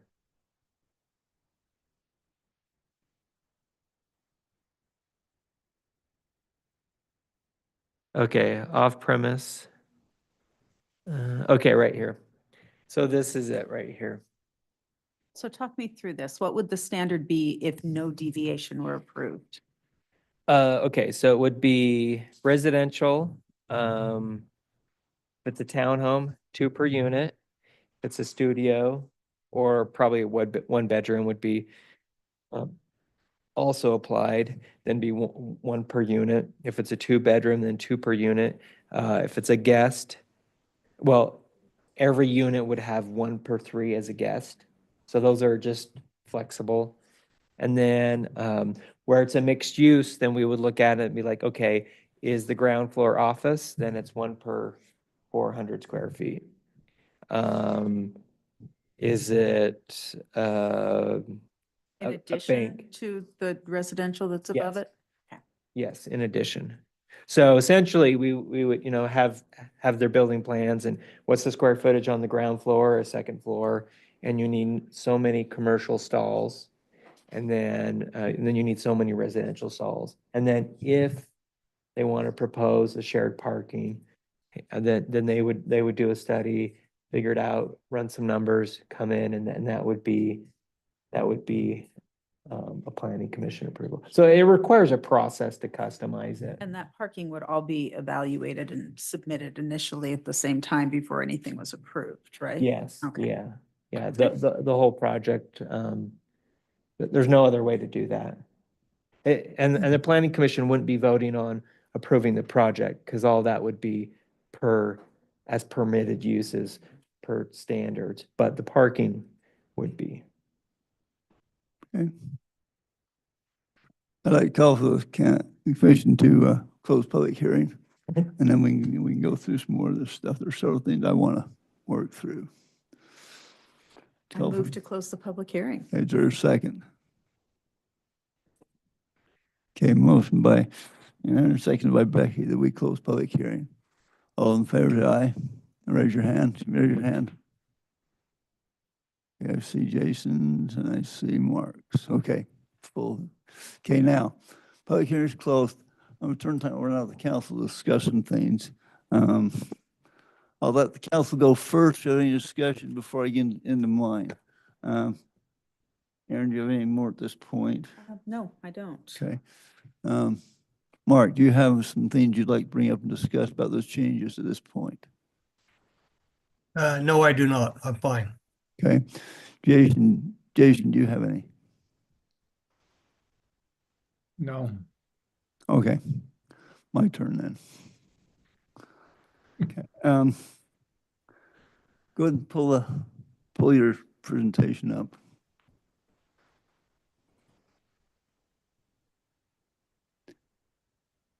This one or You go the through text? the text. Go further. Go towards the top of it. Go away the top. Your recommendations, okay. Come down there, next one, where it says, help, and I need help visualize what it is you're proposing. See, where it talks about multifamily buildings. Tell me what you're looking at as far as that. And I visualize what you're saying here and help me understand it. Is you have some commercial building, then behind that you can put some multifamily buildings. What do you mean by multifamily? Apartment complexes, duplexes, single family, what do you mean by multifamily? Well, in this case, I'm using what the code already has. I didn't introduce anything new for multifamily. Which would be, So that would be a townhome, condominium, or apartments. okay, so we're talking about having a commercial building out front with potentially apartments on top of that.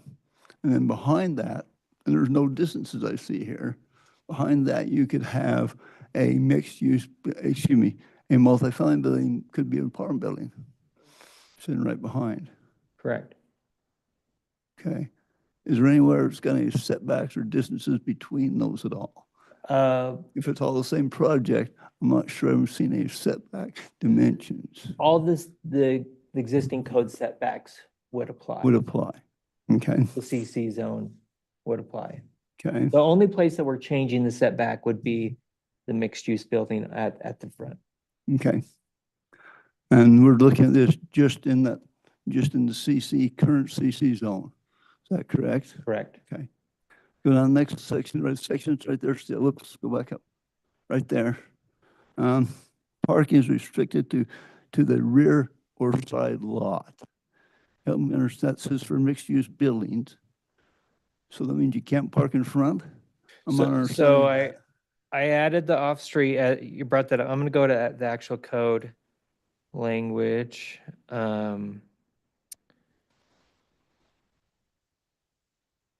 Okay, let me, 1 second here. Okay, here in purple, what, I think this would clarify off-street parking, meaning a parking lot is at the rear or the side. So what about the front? Well, the building is up closer to the street. Kind of like our buildings on Commercial Street where they're pulled up right to the sidewalk. But there's still parking in front on the street. Well, This is saying no, restricted, no parking, still the rear. Help me off-street. understand what you're saying. Off-street parking, like a parking lot, has to be behind and not in front. For example, Ridley's, that off-street parking is in front of the building, Right. where, McDonald's, well, okay, it's got the drive-through.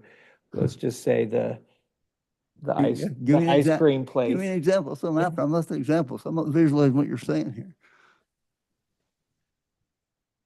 The bank building? Yeah. Yeah, so like the bank building has it behind. So let's just, Yeah, so I think that language is intended just to prevent a parking lot from being built in front of the building, between the building and the street. thanks, guys.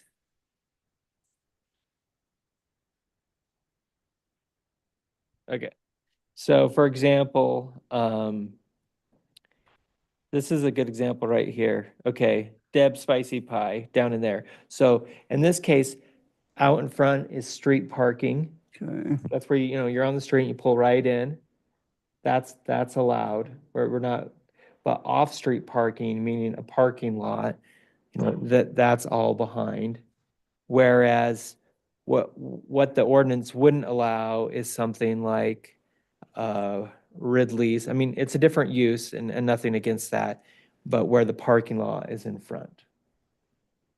And a development becomes more walkable when you bring the buildings up to the street and you have that's you're going from the street or from the building to the sidewalk and walking. Just like Commercial Street is awesome. You park and then you can hit all the stores and the restaurants and all that, or you can go behind. And the idea is to continue that.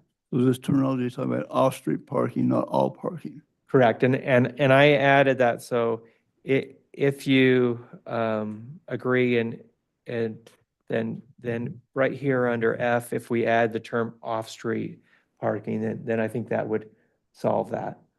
And that's a great point. I appreciate it. Rear and side lots, help me understand. So I can have a side lot, but I can't have a front lot. I can have a side lot rather than another building. Yeah, You want all in the rear. a side law example would be, okay. Oh, is this it right here? I don't know what skinny T is, but yeah, here, this would be an A example, side right? lot, okay, Right here. So the building is out on the corner, out on the street, and then the Okay. parking is on the side, okay,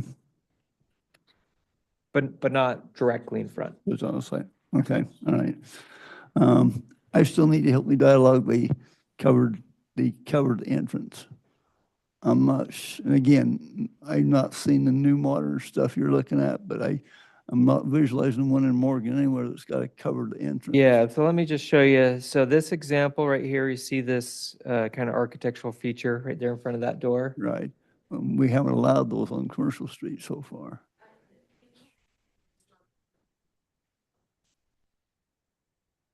We just don't have any. So, yeah, Teresa said. So we're it's gonna, allowed. you're gonna require those.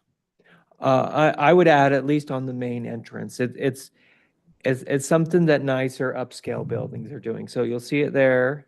So if the building is right up against the sidewalk, would that overhang then hang over the sidewalk? Yeah. How does the setback? Yeah, work? that's a good question. That might be something we'd want to look into and see if, a lot, I don't know if it's in the Morgan code, but a lot of times cities do allow for that. I think, I'm pretty sure it happens on Commercial Street where you'll have that pedestrian protection coming out into the sidewalk area. Go look at it again. Okay. Well, a lot of cities do allow for it, and as long as, you know, as long as it's not hitting. And I understand a lot of cities do. My question for this group is, do we want to require covered entrances? That's a question for this planning Sure. commission. Sure. We want to require them. Even though a lot of cities do, that's great, a lot of cities do. But do we want to require covered entrances? The picture that you showed 2 pictures ago, that ledge is considered a covered entrance. Do we specify ever how high it needs to be, how deep it needs to be considered a covering for the entrance? No, we don't, and you could, however, I would say, you know, leave that up to the architect and the developer to figure that out. But it is a nicer feature, so this one, you'll notice they just kind of come out, so the main, and I'm talking about the main entrance, just so the it's not a good photo for this, but the main entrance is right there. These ones have the awning, but also you'll notice it's recessed. You see the seal, the roof up above.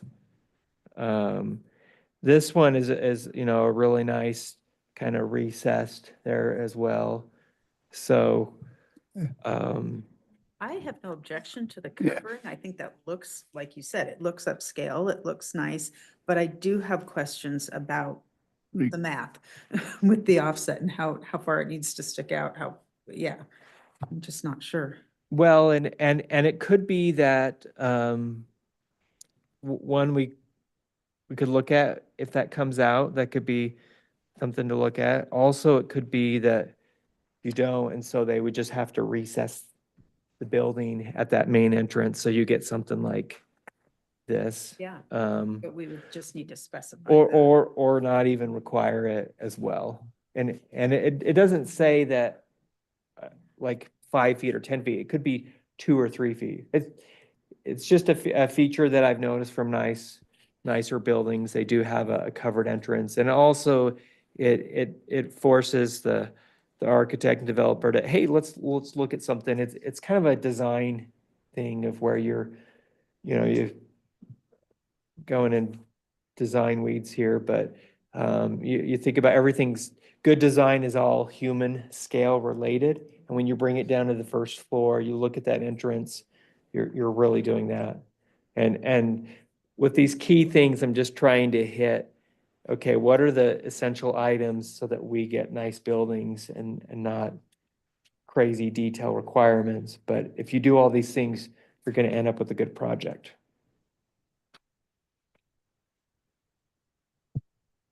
And I think, I agree they look nice and they're appropriate and all. I guess I know if I guess I don't know if we want to require it. Okay, well, As a requirement, it has to be done. and it could also be a should. Main entrances should be covered. Now it doesn't mean they have to, but we're asking them to. That's just my input. The rest of the commission can decide and vote how they want or change. Sure. The council obviously can change what they want to. That's just my input. Okay, let's go to the parking scenario.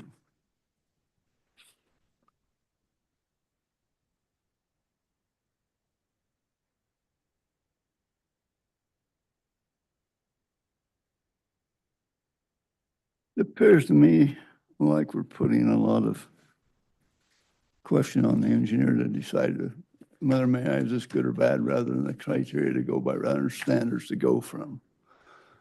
Follow up on your statement a few minutes ago. I want to ask the first question, what are we considering commercial? What are we thinking the bottom might be? That would be per the land use chart. Most likely what it would be is office, retail, restaurant. I mean, those are the typicals that you'll see in a mixed-use building.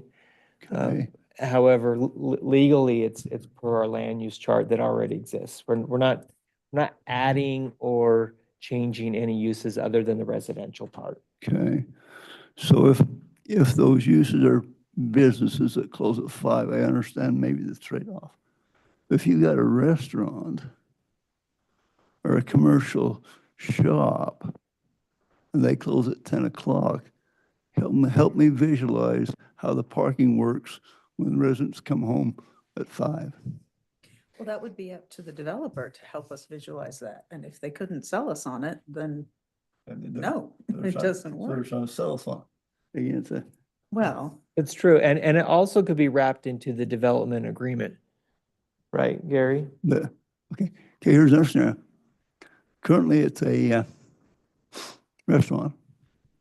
Well, currently it's an office building. I got an accountant, a lawyer in there, and I got a bookkeeper in there.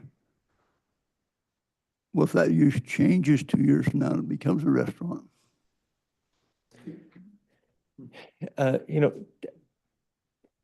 Typically restaurants don't change a lot because they require like the air, the flutes, like there's a lot of details that go into that.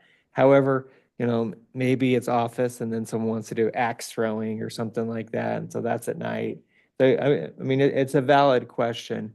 Now, it always goes back to the owner and the management company to do that.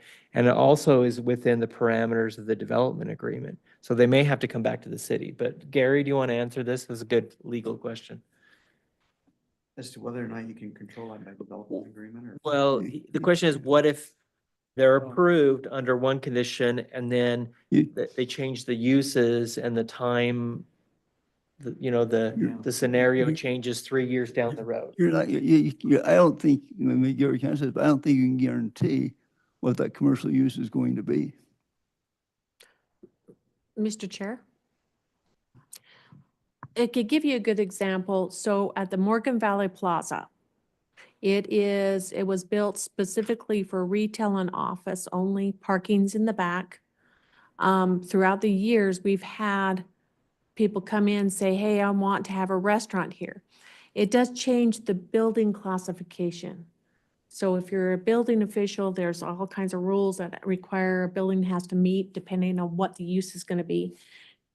It's a big change in that building. As far as staff, we also then, you're changing the use to a restaurant. Is there parking? The parking requirements for an entire building fit the now use of a restaurant, which I believe in the parking changes. Like if you are office, I think it's 1 per 500 square feet. If it's retail, it's one lot parking per 250 square feet. Restaurant is 1 per 50 square feet. So it changes. Right. And so that's how we've addressed it. you know, people that are very, you know, I definitely want a restaurant in there. I'm sure, we've never had anybody that's wanted to make such a big So you, city could merely say, no, you can't change that use because there's not enough parking for that new use. We have on that one is you need to change the building classification.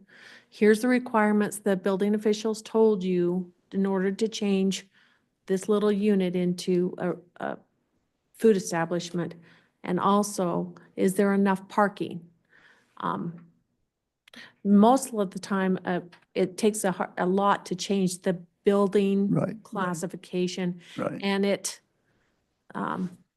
really hasn't gone to the point where, no, you can't because there's not enough parking. The building classification, it's a big jump from retail. So if you originally do a retail slash, you know, office complex, you know, it's a big change to make that building change to a different classification. And I understand there's a lot of change to make it restaurants, but maybe restaurants will be out of the question. If you change it from a regular office building to another type commercial use, a store that's, you know, a Family Dollar or whatever, a commercial that sells goodies, they want to be open later. Does the parking then restrict me? You can't make the change, you got to keep it in an office building? Yeah, yes, you're right. It would, if there's not enough parking, then yes, they would have to stay the same. Restaurants are a more parking intensive use on that. Yeah, typically what you do is you take a look at your use, especially in strip centers, you know, where you've got multiple possibilities within the center. And you try to look at the average use that you have, you know, for the gambit of uses that you have under permitted. And you've got to have some trigger that allows you to take a look at the parking. Right. Make sure that it complies with, you know, that there's enough parking, there will be enough parking. But typically, if you look at a range of uses in a strip center, you'll get an average of, you know, whether they bring in a dance studio, you know, that works in the nighttime and during the daytime it's not open, or you bring in a barbershop, you know, during the day that's open. You try to average it so that you've got enough parking spaces for the average rather than the maximum. Okay.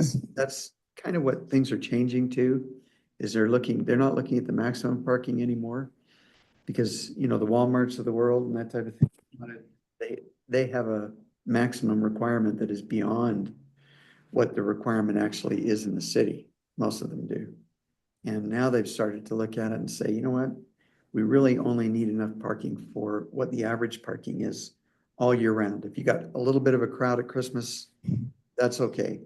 But you don't need Christmas parking all year round. So that's what they try and do. And they try and come up with an amount of parking that would be an average number of spaces. So the uses would probably dictate what that is.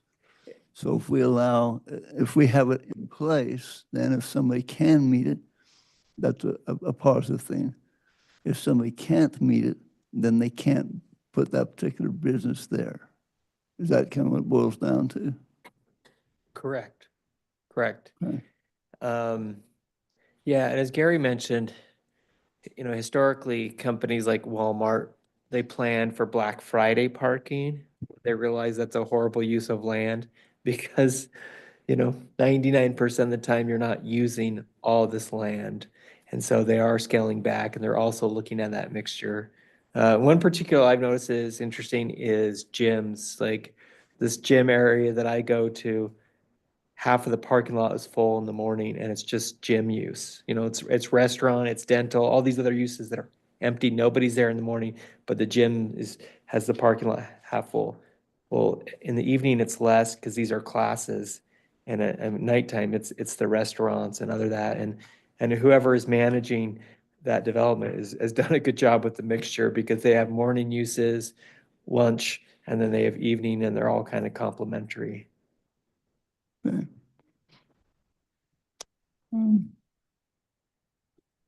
So we finally leave it up to to our engineer to make that determination. If they Based on want to uses, deviate, if they then wanna they have deviate. to prove to us Okay. how and why. Okay, all right. Okay, I started looking at, I've done shared parking ordinance before and it's really difficult. yeah, Yeah. Kind of it's a made up science, is what parking is. okay. Ty? Thanks, Mr. Chair. I just wonder also if maybe the language instead of a reduction, if required parking, residential parking has been met, then guest parking can be flexible. So I don't know if that maybe is the same thing you're saying, but it makes maybe more sense in my mind. So like on a normal multifamily, you have 1.5 stalls per whatever, and then at the end of the road, you have 4 additional stalls for guest parking that aren't assigned to anybody, but instead of coming up with putting the planning commission in a situation where someone's trying to prove to you parking, if it was, we already allow guest parking as flexible, then the residents have their requirement met. They all have a guaranteed residential parking, but their guests are just like a customer at a business. It's find a place to park and I might have to walk a block. But I don't know if that makes sense, what Yeah. I'm proposing, but might be easier stated just to say guest parking is shared.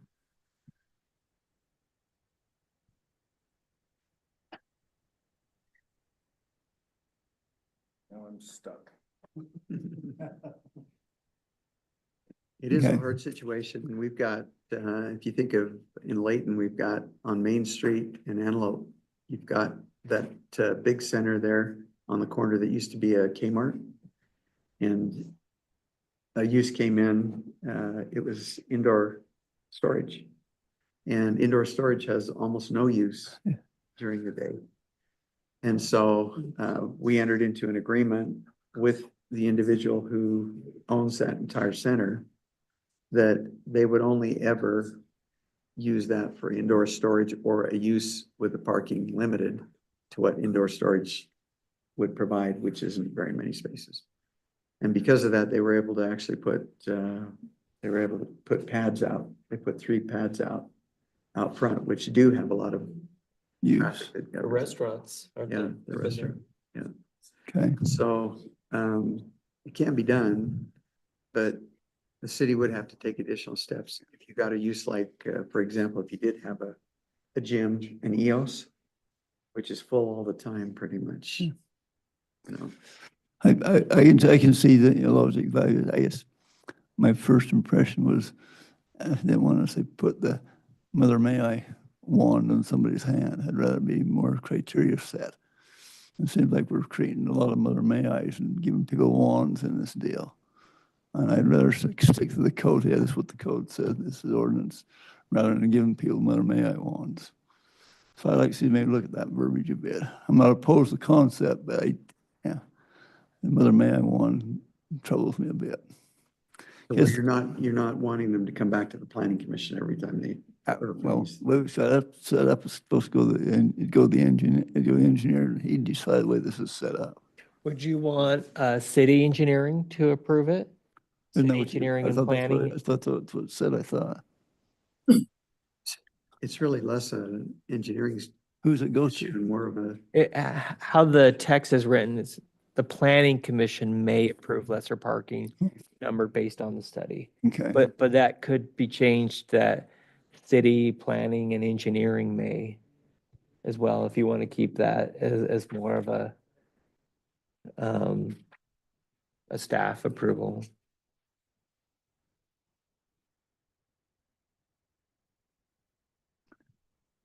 okay. I'd rather see some criteria set there. Maybe staff approve that rather than the say planning commission have play Mother May I. Okay. And criteria is the staff and engineers understand the criteria. Planning commission, we don't understand all the parking criteria pieces. And the business pieces, I appreciated Teresa's input tonight. Made a lot of good sense. And staff has that background, has that ability, that they're working on daily. I don't want to get to make a decision, but I think instead of making it so nebulous, the planning Okay. commission uses their magic wand.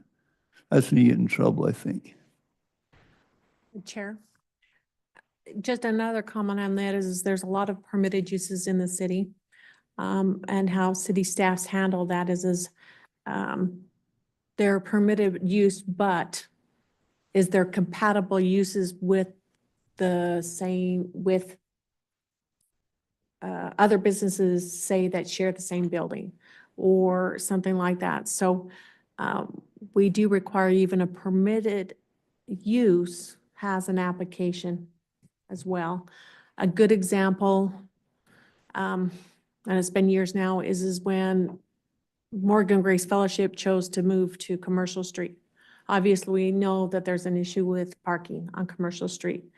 That was a real big concern with the staff. It's permitted, but is it compatible? Yeah. And so that was a review through staff saying, you know what, it is compatible because it's a use on Sunday.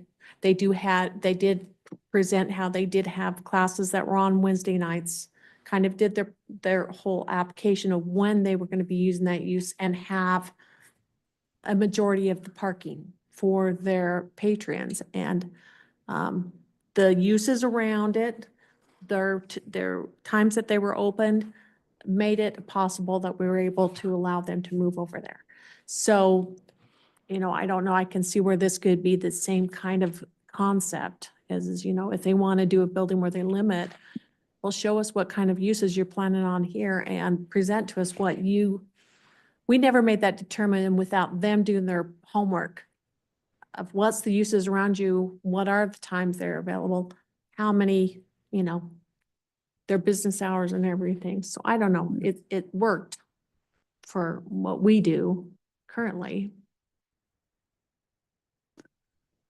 Again, I'm just one person. I want to speak. The whole council can decide if they want to do that or not. So that's just my thoughts on it. Okay, here's one option based on what I've heard tonight. City engineering and planning may approve shared parking for guest parking based on review of parking study. Guest only? I thought it was all parking. Well, in this case, I thought it was all parking, oh, not just sorry. guest parking. Two ways to look at it. It could be all parking, or it could be, we're just looking at the guest parking and saying that's a flexible parking. What about shared parking? The guest parking becomes a shared parking. What about shared between commercial and residential? Commercial and commercial. I thought that was what we were talking about. Yes, but we're saying, because we already require guest parking for residential, and we take that, and so the normal residential, they have their stalls, but the guest parking, that 1 per 3 units, that's what's up for sharing. And so the guest residential parking and some of the commercial parking share. So you're not talking about sharing the residential parking, just the guest parking Yeah. and the commercial. Okay, thank you for the clarification. I didn't understand that. But I thought you were sharing residential parking and commercial parking. This is, based on what I'm hearing tonight, this is a potential modification. Do you like this idea, Ty? Okay, Ty doesn't have a vote, but neither do I. There is a guest parking requirement, Right. and that part I can see just being a shared opportunity. Sure, that seems fine. But they still would have to meet the residential parking requirement. Yeah, So makes sense. are we not talking anymore about about sharing the residential requirement and the commercial requirement? Just the guest portion. Guest portion. The guest Okay, portion. that's different than what I thought, the first discussion. was. It is different. Okay. Now, I'm not trying to change stuff. It's cleaner that way. It's cleaner that way. It's safer, Okay, the baby step. all right. let's go to that table on the setbacks Okay. up higher. Yes. Oops, Oh, I passed it, sorry. Right here. right there, okay. Um, I guess I'm just trying to digest the whole little chart, see where the chart was. And again, my false impression was that there were 0 setbacks required in commercial. And apparently the side yard there is 0. I didn't realize front yard requirement was 20 feet. And in this case, all of Commercial Street would obviously not be. Right, right. And that's what I visualized. And I'm trying to visualize what this new one's gonna look like. Yeah. I'm trying to visualize a new area that's got a 20-foot setback and no parking in front. Seems like that 20 feet of landscape's a waste of commercial property. But the building comes up to the And sidewalk. Can do it with your change. And that's what the footnote number 1 does, is correct? Correct. Is it moves that up to the sidewalk rather than keeping it back 20 feet. I'm Correct. just trying to visualize and understand the changes. Correct. But they don't have to. That's correct. However, because they can't do a parking lot in front, the No reason natural, Not to. yeah, and the reason why it's not an exact numbers, because that way that the building can jog back and forth. If they want to do a little pocket for an entrance or seating or something like that, They could do. that there's not absolutes there. Okay.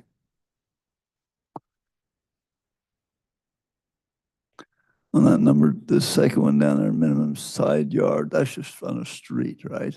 Correct. That's just if they're on a major street, They're on a side yard on corner. a street. But as far building to building, they can be right on the property line. Correct, Zero- and that's zero, right? already, It's already there, and the one with. yeah, you'll see that right here, internal, minimum side yard is already 0. Zero. So that way it can be building to building like on. On a Commercial street, they gotta be 20, except for you can look at as far as the clear view triangle scenario Right, and move it accordance with that. That's what that's trying to say. correct. Okay, Oh, Mr. Chair. go ahead, Just, Teresa, please. just a clarification on Commercial Street. In the historic overlay zone, it says location requirements, front setback requirements, no front setback shall be required in this zone. That's the historic overlay. So if we had a new building on one of those empty lots, All right, they can be right off to the sidewalk.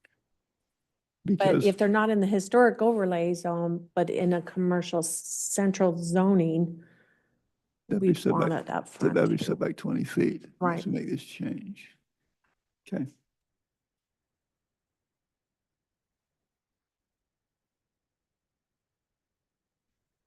And then the number 3, just increase that height to 47 from 40. Correct. And that measurement will be from the ground to the wall height, not including the roof height. The roof height would be above that, is that correct? No, that does include the roof height. Okay.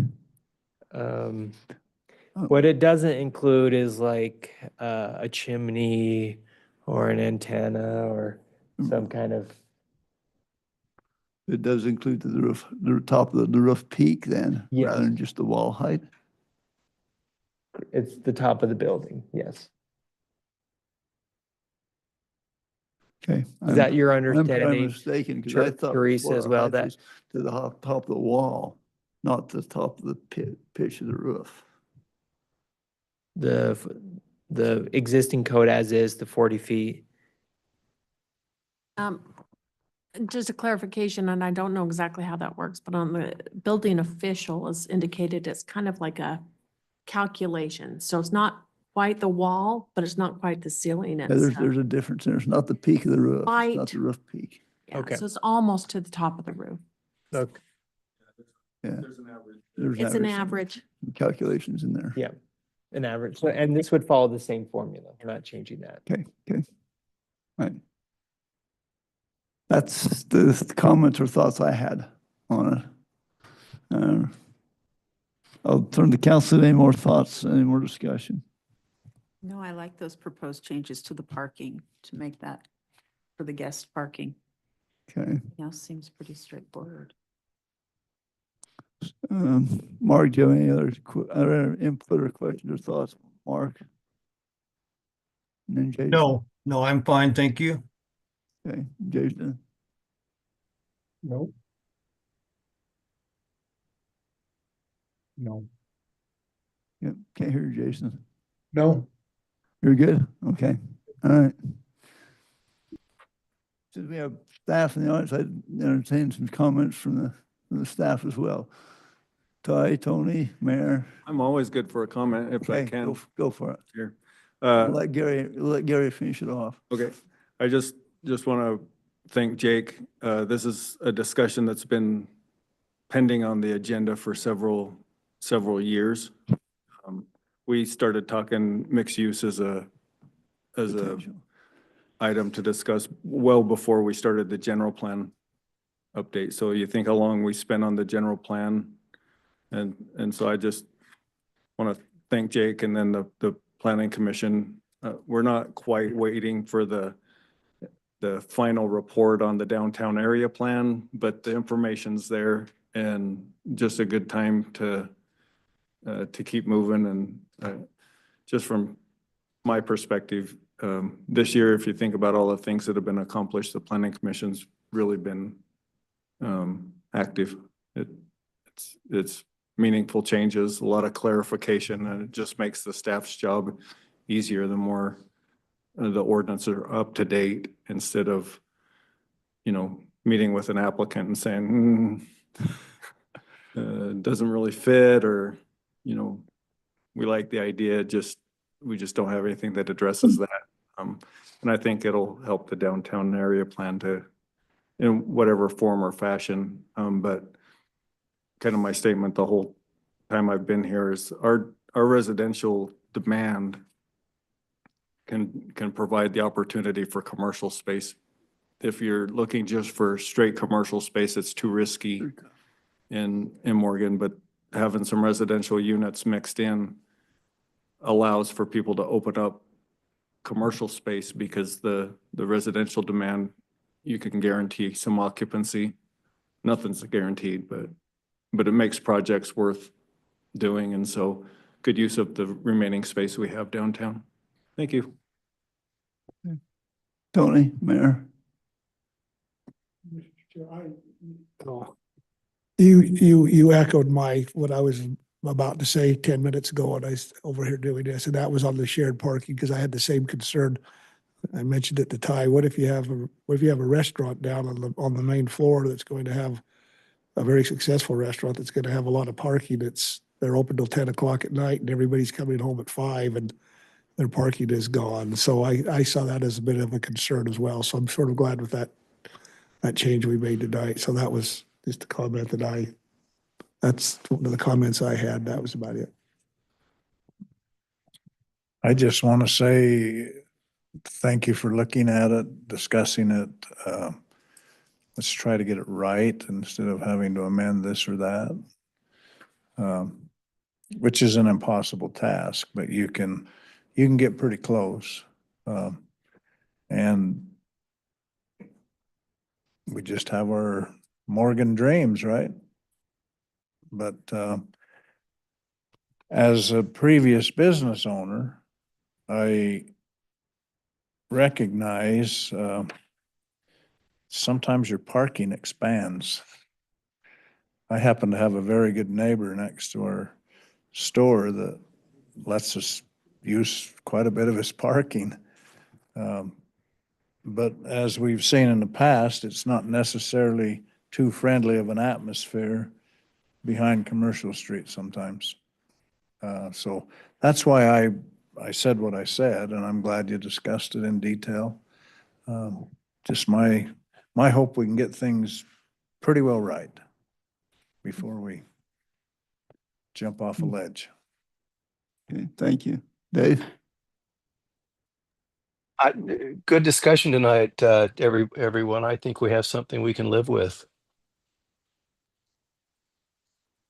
Okay. Rudin or Jason? Let's see. Mark or Jason? Nope. I'm Okay. fine. Good discussion. Thank you. Okay. Bismarck. You know, what Ty said about it really being a good solution, I agree with that. And he wasn't exaggerating when he said that it's been discussed for 3 or 4 years. It was being discussed a long time ago when I was, so yeah. Okay. Becky, anything? You're okay. Okay. I Welcome forgot to aboard. tell you, you get paid per comment. Oh. Okay. Gary, anything else to wrap up? No, I just appreciate, Aaron, you hit it right on the nose. You take as much discretion as you possibly can away from planning commission and even staff And stuff too, yeah. by tightening up the ordinance like that. That shows your experience as a planning commissioner. Appreciate that. And you've done a great job this year. Really have. Kudos to the planning commission. They've accomplished a lot. Anything else from Jake? Okay. Teresa, just said public hearing, is it up, we need to make any type of vote on this? And recommend the councilors that need to come back to us? What's the status of this? This is, do you want? On the have to agenda, it read- just says public hearing. It is a public hearing and it's a recommendation to the city council, unless you On want the to, agenda, so we okay to still do that? if you want to do that with the amendments that you've discussed. The agenda just says public hearing, it doesn't say decision. It says public hearing. You can make a decision. Yeah. Yeah, you could, once you've had the hearing, you can go ahead and make a decision. Okay. I'd like to ask the council then if they're in a position to make a decision on this, ask on the council, or if you'd like to have it brought back if the changes made, or if you think the changes made are appropriate. If you can also take something else out if you want to. It's up to the council now, commission how to make a decision on it. Someone make a motion. Jake, can I ask a question? Sure. For Chair? Do you feel like you're clear on everything we've talked about tonight and you have enough information to make the changes that we've discussed? I do, and we could just run through them with the motion real quick as you're making the motion. I think I have everything here. There's one thing I want to add, and that's a definition for architectural siding. But you can make a recommendation that I add a definition, and where a definition is not a, It's not binding. yeah, it's not binding, it's just clarifying, then it, it doesn't, a definition doesn't change the project, it just adds some clarification. Everything else is in here and it's on the screen as part of the record, and we could just, as part of a motion, we could just run through these changes. Hey, Jake, you used the word architectural siding. Is that the same as architectural metal? Yes, I meant architectural metal, thank you. Okay, all right. Thank you. Thanks, Dave. Ty? So I just have another last thought question. This is commercial central. Is there anywhere that you would anticipate commercial general or somewhere being a conditional? So I haven't studied the map, but. Thank you. I had that same question, is at what point should this revert to the other commercial? I think it could, that was talked about in the last planning commission. However, I think this is an appropriate small step Okay. in doing that. Because if you look at central commercial or general commercial, that's where we get into, that's the grocery stores, the mid box, like a little bit more auto oriented. Yeah. And so That's where central commercial is Commercial Street and then 125. Okay. Yep, I'm good. I just, Yeah, as I visualize the rest of that Young Street, you're putting all the rest of them on the sidewalk and everybody else's back. It's going to be an interesting jigsaw puzzle to do State Street. Okay. Do I hear a motion from any of the council, or the commission?